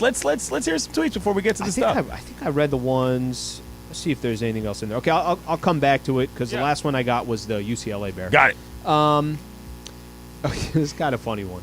On this day in 1985, Bobby Knight is ejected for hurling a chair across the court. One of the most, I would say, interesting moments in sports history. I don't know. I don't know how you are. It's kind of funny. I don't think we see it as much now, but back in the day, there was a time where guys blowing up and going crazy. I know Bobby Knight took it to a completely different level, but imagine if something like that happened today. Oh, no. I mean, that person would be in prison if that happened today. I mean, we look back on it now, and it's one of those few things that you look at and you say, I can't believe that actually happened. Like in real life. Like that time that John Chaney said he was going to try to kill, what's his name, the Kentucky coach, in a press conference, like in front of everybody. Like, that stuff used to be what college basketball was like all about. It's crazy. And I don't think people care about that stuff. Like just the antics of it. Yeah, those days are over. You and know refs what I mean? are quicker to just toss you with two T's. It's almost the equivalent of in the NFL. It was okay to have certain hits. 15 years ago, 20 years ago. That you can't do it in doesn't the happen. NBA. It was okay to Kurt Rambis to get clotheslined. And you're like, yeah, it's just a personal foul and just move on. I don't common foul. I don't need any of that stuff. By the way, we did get another one. Clever Name 71 says you guys missed the bear on the California flag. Okay. I mean, that's along the lines with the UCLA Bear. I mean, those are state-sponsored bears are all kind of it. That is a good bear, though. That bear shows up in a lot of things. Okay, let's see what else we got here. This weird stat that there are only 6 current quarterbacks who have started and won the Super Bowl in the NFL right now. So Russell Wilson, Matt Stafford, Aaron Rodgers, Joe Flacco, Patrick Mahomes, Nick Foles. That's funny. Some of those names there. The Nick Foles kind of throws you off. Yeah. Only 6 current quarterbacks have won a Super Bowl. So why is this important? This is important because I think that it matters in terms of the generalized expectations of NFL fans. We are coming on the back end of a golden generation that is not simply going to be replicated just because teams who had quarterbacks before want new ones. You actually have to, again, I say this all the time on TV, the worst coached position in the league is quarterback. People expect dudes to just come in and turn into people. Developing guys works. It's going to be a while before we get anybody not named Mahomes who we're going to consider legendary quarterbacks because it takes time. That's the cyclical level of the NFL. Joey Burr? Yeah, but I think it's actually, you're right, it's too much of it. I remember back in the day, this is back when Chargers are in San Diego. Drew Brees was the quarterback of the Chargers. Yeah. And Phillip Rivers had to sit. You had to wait. You had to kind of like wait your time. There's usually you're going to sit for at least 1 year. Some quarterbacks would sit for 2 years. So that by the time you're actually an NFL quarterback, and it's not to say that there are not stories where somebody could come in right away and, contribute right out the gate. But I'm with you. Yeah. And these guys get a second to breathe before you're like, hey, here's the entire franchise that's on your back. Don't screw it up. Right, exactly. I would not run my franchise that way. Do you remember? We'd only talk about this, but fun fact: a team that has not been able to figure this out, the Bears. Go on.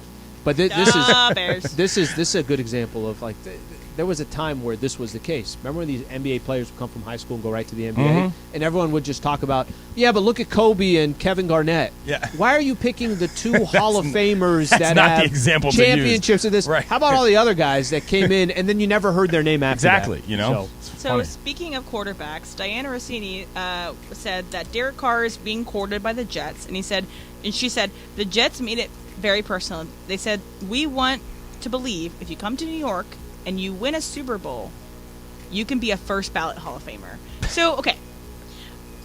What? I love how they said that.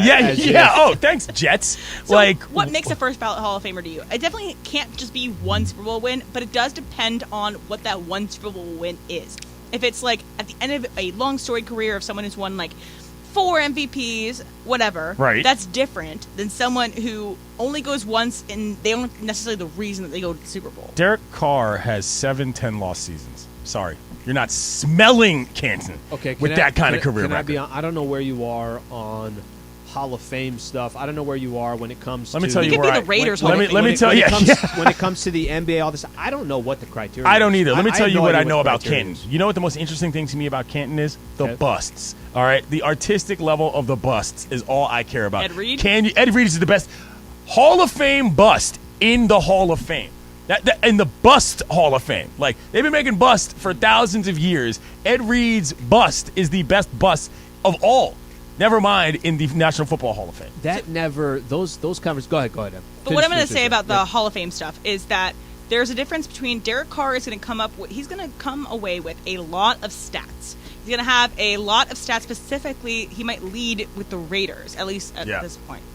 And so it's okay for the Raiders to choose, like, this is our guy, and he's like going to go in like the Ring of Honor. I'm not saying this Raiders fan that's going to be what's happening, but I'm just saying if it does happen, it's earned. Well, but for a Hall of Fame, you have to be like, you cannot tell the story of this generation without this guy. Without this person. So that's what the Hall of Fame is, especially a first ballot Hall of Fame. Well, the Jets disagree. Well, and also, like, what are the Jets? The Jets. I know. The Jets are acting as if Joe Namath is still like, nobody cares about the Jets. Just because you're in New York does not mean that people think that your team is relevant. Jets are ridiculous. Jets. Yeah, that's it. That's the whole brand. That's the whole brand. A fireman who was a fan was the whole brand of that team for a decade and a half. Just saying. Today is National Chili Day. Is that so? Chili guy at all? Yeah, it's a chilly kind of weather too. Yeah. Like I'm not pun intended, but it's quasi cold out. A bowl of chili would be nice. All right, so this is why I asked if you watched The Office. Mm-hmm. When he spills the chili. I've seen that GIF. I'm going to address the people that have watched The Office. So good. Is this the best cold open in Office history? Is the chili? So here are other contenders. The fire one that came actually after the Super Bowl. They had the fire drill that happened. There's that one. I'm thinking of other really great cold opens. There's the one where they put wrapping paper all around Dwight's desk, and then Dwight falls over. Mm-hmm. There's like the Jell-O in the desk.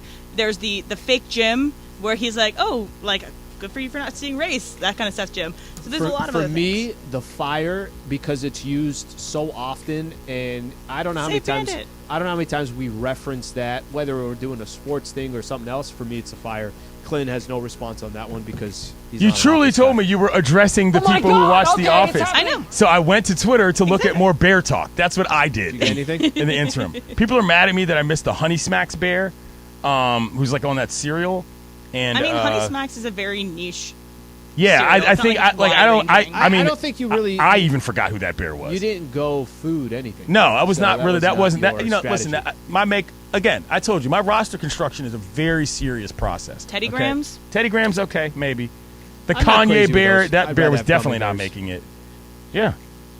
All right. All right, Super Cross Talk, and we'll get AK's opinion on our bear draft. ESPN AM 710 Los Angeles. KRDC AM 1110 Pasadena, Los Angeles. K256CX 99.1 FM Pasadena, Los Angeles. It's the greatest segment in LA sports radio history. Oh my God.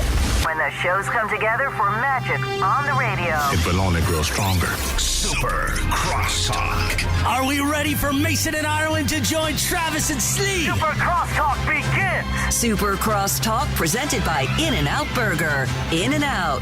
That's what a hamburger is all about. It's time for Super Crosstalk. All right, AK back in. John Ireland back as well. What's going on, John? Have you been working during the All-Star break? I took a few days off. I came back yesterday. Okay. Came back yesterday. Well, I know one thing. Mason will never be out off date. The minute I was coming back, you knew. He would go, wait, Sliwa was off? Ireland was off? Wait, off days? I will not be outdone. So, AK, you were here for a glory. I mean, one of the greatest moments in the history of ESPN 710 radio. Clint as far was as I'm very concerned. excited about this. It started about so was 8:30 in the morning, and he finally got a chance. We to got go the bear through draft it. off. What did you think? Give him the backstory. So, okay, so you see this list right here? The definitive ranking of Bears from The Ringer. Now, very Ringer project. Yeah. And I say that with love. I'm a big fan of The Ringer. This is a very Ringer project. Emily sends this to me, and I immediately say to her, this list is terrible. Like, because the rankings are way off. Plus. And she's like, forget that. You want to talk about it? I'm like, yes. And I was like, we used to talk about Bears when I did the morning roast on ESPN Radio. I was like, we used to talk about, like, cartoons as athletes all the time. And I was like, she was like, well, why don't we do a bear draft? So now we got a bear draft. Would you like to hear my bear team? And this is for Cocaine Bear coming out later tonight, John. Yes. And Emily will be there. Cocaine Bear, the story, of course, of a bear that broke into a shipment of cocaine and was found dead in a cabin. And they just made up a story around it, which is a great movie premise. We assume that hijinks ensued. Yes, absolutely. My team. Well, the number 1 overall pick was Smokey the Bear. Okay. I mean, that's a reasonable I'm not pick. arguing that. That's a reasonable pick. That would have been my number 1 pick as well. Master Po from Kung Fu Panda was number 2. Went old school with Fozzie. Fozzie Bear, who doesn't get a lot of love these days in the streets. And I ended things up with, like I said, the best hands in the league, Yogi Bear. Okay. That's it. It was 4-person team. I was 4, so a snake draft. I got 4 and 5, and then just went from there. Went Winnie the Pooh as my number 1 pick. Decent pick. Bad News Bears is number 2. Da Bears SNL skit, stayed with that. And they haven't seen it. It was one of my favorite movies of all time, The Great Outdoors, with That's John a good Candy, movie. Dan It's Aykroyd, fun. and the bear. Do you remember that movie? Nope. Ireland? Yeah, it's John Candy, Dan Aykroyd. Yeah. They're in the woods. It's funny. Oh, Yeah, it's good. okay. It's good. All right. Yeah. And then we had Taylor had his. Taylor, let's do yours real quick. Do yours, and you Yeah, guys because I can- got a couple that I didn't hear come up, and I was going to throw them out, but I want to make sure I didn't miss them. So I'm trying to make the most badass list of bears possible. Can't hear for some reason. So I went with the bear from The Revenant. I went with Cocaine Bear. I went with William Perry, the refrigerator. William Perry's a good pick. And for no apparent reason, the Bare Naked Ladies. Okay. And That's a bit of a stretch. All right, so I have the teddy bear, gummy bears, the Berenstein Bears, and Charmin Bears. Charmin Bears was my favorite of those picks. I love the Charmin Bears. Okay. What did we miss? Here are a few that I think are very worthy bears. First of all, the TV show The Bear, which is fantastic. Yeah, that's a good show. It's really, really That's more of a modern pick. It's a modern pick, but Yeah. I'm betting on the future. Like season 2 is already coming. It's a great show. Big Bear. Oh yeah, I should have. Of course, Big Bear. Yeah, is see that's really you were trying to fun. get too deep in the pop culture Yeah. nonsense. Sedona was just at Big Bear, as a matter of fact. Anybody in Southern California knows Big Bear. The bear from the movie The Edge with Oh, Alec yeah. Baldwin and Anthony Wow. Hopkins. Okay. They're stranded in the woods. Bear attacks. And then finally, it's a bit of a deep cut, but I'm going to stand by it. Brad Pitt's Honey Bear Bong in True Romance. That's Wow. a strong bear right there. So I Iconic bear. think The that's honey bear in then- general, though, is a good bear Right, but pick. I'm going Yeah. even more specific. So I had someone hit me on Twitter, and it was maybe it's from that movie, or maybe it's literally the bear honey, and there was, let's just say, a piece in there ready for some Yeah, action. in the movie True Romance, Brad Pitt basically has an extended cameo as this stoner character, and he's smoking out of a honey bear, plastic honey bear jar, or whatever you call it. Yeah. That he refashioned into a bong. That's He's that's hilarious. As creative as it That's gets creative. right there. Yeah. The Three Bears also were on the list. You know, I said Sure. the original victims of white privilege, the Three Bears. We know Yeah. this. The Care Bears didn't make the list, and Baloo did not make the list, the draft either. So, what So are you I gonna guess do? then, by extension, the Bear Necessities did not make No, it. the Bare Did not. Necessities was the track. That's Yeah. what we played the entire time. So that was good. Cocaine Bear got a lot of love today. Good. Let's just put it that way. Good. We promoted that movie as if we're all going to be starring I'd like in a it. ticket to the red carpet premiere tonight. So if you're listening, Cocaine Bear people, holler at your boy. John, how was the time off? Did you go Good. to Really Terranea? Yeah. Spend some time out there? Yeah, been there all week. Okay. It's kind of funny. We were talking about this, and we hit a lot on it. And however you want to describe, every game is so important. Every game is this. They got 23 games left, and it's interesting that tonight they go up against Golden State Warriors. I don't know if you guys did this yesterday, AK, but how many games do you think, if you're going to make anybody who's going to make the play-in tournament, what do you think is going to be the minimum threshold of you got to be 40 and 42, 41 and 41, couple games over 500? What do you think is going to be the minimum threshold? I think the 10 seed is going to be a 40-win team. So if you win 40 or more, I think you're in. But I'm totally speculating. The math does not work in favor of the Lakers. Just because that'd be 13, then, right? That's one thing. Yeah, that's hard. But 538 that does this for a living. Yeah. Has the Lakers finishing 40 and 42 and has the 10 seed. It has them finishing ahead of Utah, and they basically play every game on a computer. And they figure in Sixth easiest schedules. schedule. Yeah, Yep. they figure in schedules and matchups and teams that may or may not be tanking. And so 538 thinks they're getting in. The issue is going to be they have almost no margin for error at all. Yeah. I think it's fun to suggest, like LeBron did, that he'll play all 23 games. I don't think LeBron or AD has played 23 games in a row all year. Sure. Again, if you go by the math, it doesn't look good. But I got a weird feeling they're getting in. But just to say of what you just said, 13 is very real. That means they'd go 13-10 to get to 40 and 42. So that is. It's not. That's not a crazy number. Now I know Right. they're 5 games below 500. I know you could sit It's back and far say, less crazy than 16, 17, or 18. Right. I think if you go 13-10 and you ended up at that, And I think 10 that's seed, probably about right. That feels low to me. I think you need 14 or 15 minimum to feel safe. Yeah. That feels the low. safe. I don't think you're ever going to feel safe. No, I'm talking Yeah. about safely getting into at least the play-in. Like Darvin, for example, Darvin Ham set the bar at the 6th seed. Like skipping the play-in, making the playoff altogether. I started crunching the numbers on that because that would mean passing Dallas. Dallas is currently the 6th seed. They Yep. are currently 2 games ahead, above 500. They are, I believe, 30-28. They improved their roster. Right, they improved their roster, but so far the Kyrie era has They're been 0-3 with Kyrie, right? Yeah, it's 500 total, I believe, since Kyrie. Some of those games have not been with Luka. Yep. But in doing the math there, if Dallas for their last 20 games stayed 2 games above 500, it would mean the Lakers would need to go 17-6 if Dallas just maintained their current pace. But you're talking about getting to the 6 seed. Yeah, that's to the 6. I'm talking about Darvin's goal. Yeah, but I mean, I think it's fair to say that at this stage of the game, I don't want to say that's unrealistic, but it's not the necessity in terms of what it's going to take to get into the postseason. The way I see it, it's going to be hard no matter what, so you Yeah. might as well set the high goal. Yeah. Like, I got no issue with Darvin going 6 seed because getting the 10 seed is going to be hard. Right. Yeah. So might as well go for 6. Yeah, those teams that are in front of them, and I think this is where it becomes probably more realistic. It's you're fighting against Utah, Portland, and OKC to go to number 10. Right. Once you get past that, now it's the Golden State Warriors, it's the Minnesota Timberwolves, it's the Pelicans. Warriors. And I'm not saying that these are unbelievable teams. They're not, but the Warriors got some issues in the sense that they're not healthy. Zion, I think, is going to be out for at least, it looks Who like. knows? Yeah. How much longer he's going to be out. So there are some stuff that could play to the Lakers' advantage. They just can't, like tonight is the perfect example. No Andrew Wiggins, no Steph Curry, at least from those two players.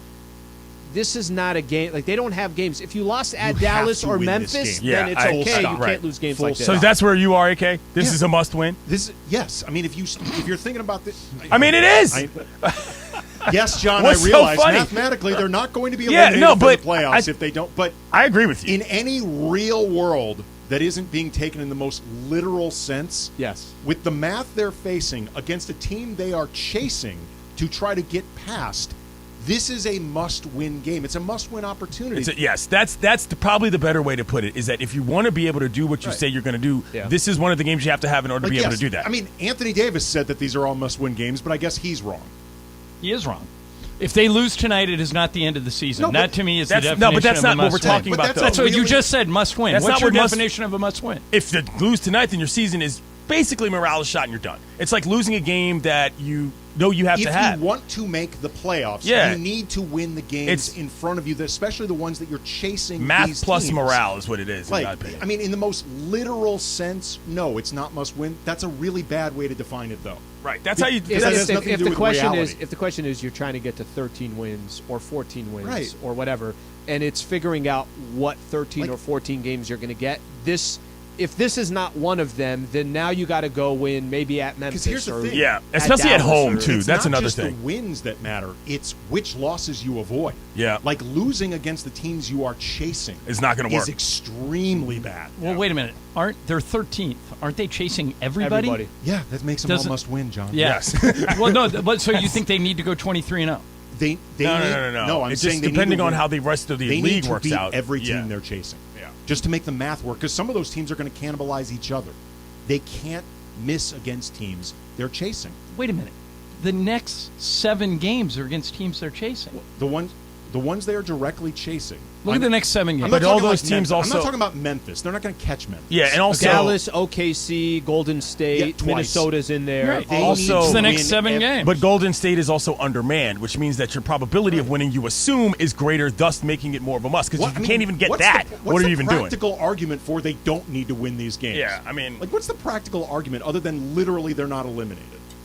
The practical argument is if you don't win tonight, you just need to win one of these games But on the this math 3-game starts road working. trip. The math starts working less in your favor, though. Yeah. Dramatically. Well, the math is dramatically against them anyway. So you have to turn the math as much in your favor as you can. What do you think? I think it's incredibly disingenuous for you to suggest they need to win every game. Now, I think it's incredibly literal for you, and frankly, knowingly literal, to say that these games aren't must-win. Yeah, and also it changes game to game. That's why you play the games. It's not, you don't have to say either this one's a must-win, therefore they all are. It's about the fact that this team is undermanned, they're chasing this team, and they're at home. And if you can't win a game under that circumstances, well, everything else you're trying to visualize seems to be a lot farther in the distance. I think that's what it comes down to in terms of who the actual competition is, not just the math and what you think you can do yourself. I'm going to give an example, and I get it. I get the literal term of must-win gets thrown around so loosely.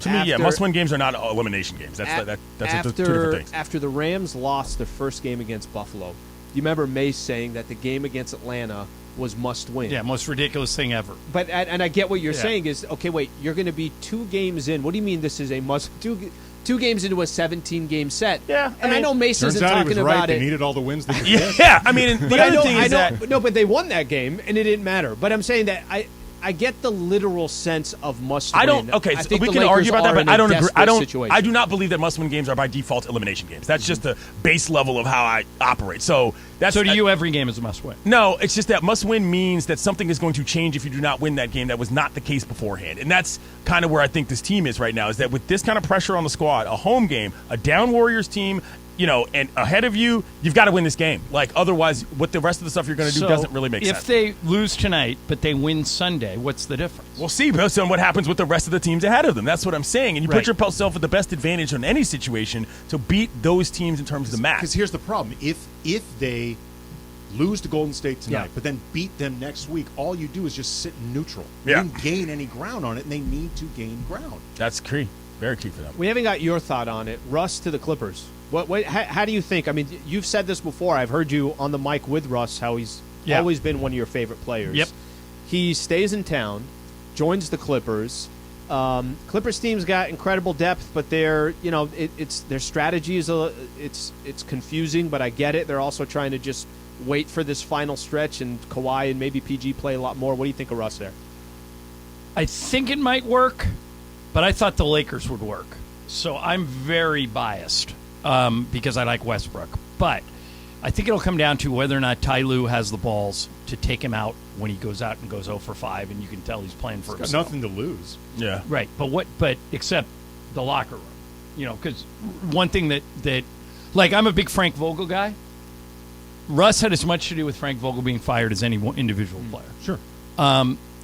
If Ty Lue doesn't stand up to Russ, then the Clippers, this could be a huge mistake. I just think it's easier for Ty Lue to stand up to Russ in this situation.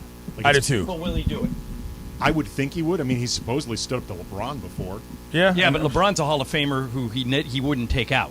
Will he take Russ out? But the if point he's is, he struggling? told LeBron things that LeBron didn't want to hear. I think there's never an Tyronn- argument for taking LeBron off the But court. there is for us. Right. Yeah. Does he have the guts to take Russ out? And if he does, how does Russ react to it? Right. Right? And that's part of the other reason as well. I mean, here's the reality. But the thing, hold on. The thing is also that the general level of volatility with the Clippers is not what it is with the Lakers. And so there's a difference there. And part of that reason is Tyronn Lue. I don't think he's going to upset his own apple cart and everything that they've worked for just for the sake of some interaction with Russell Westbrook. I think that's the reason why this makes sense. Darvin Ham might be the most player-friendly type of coach.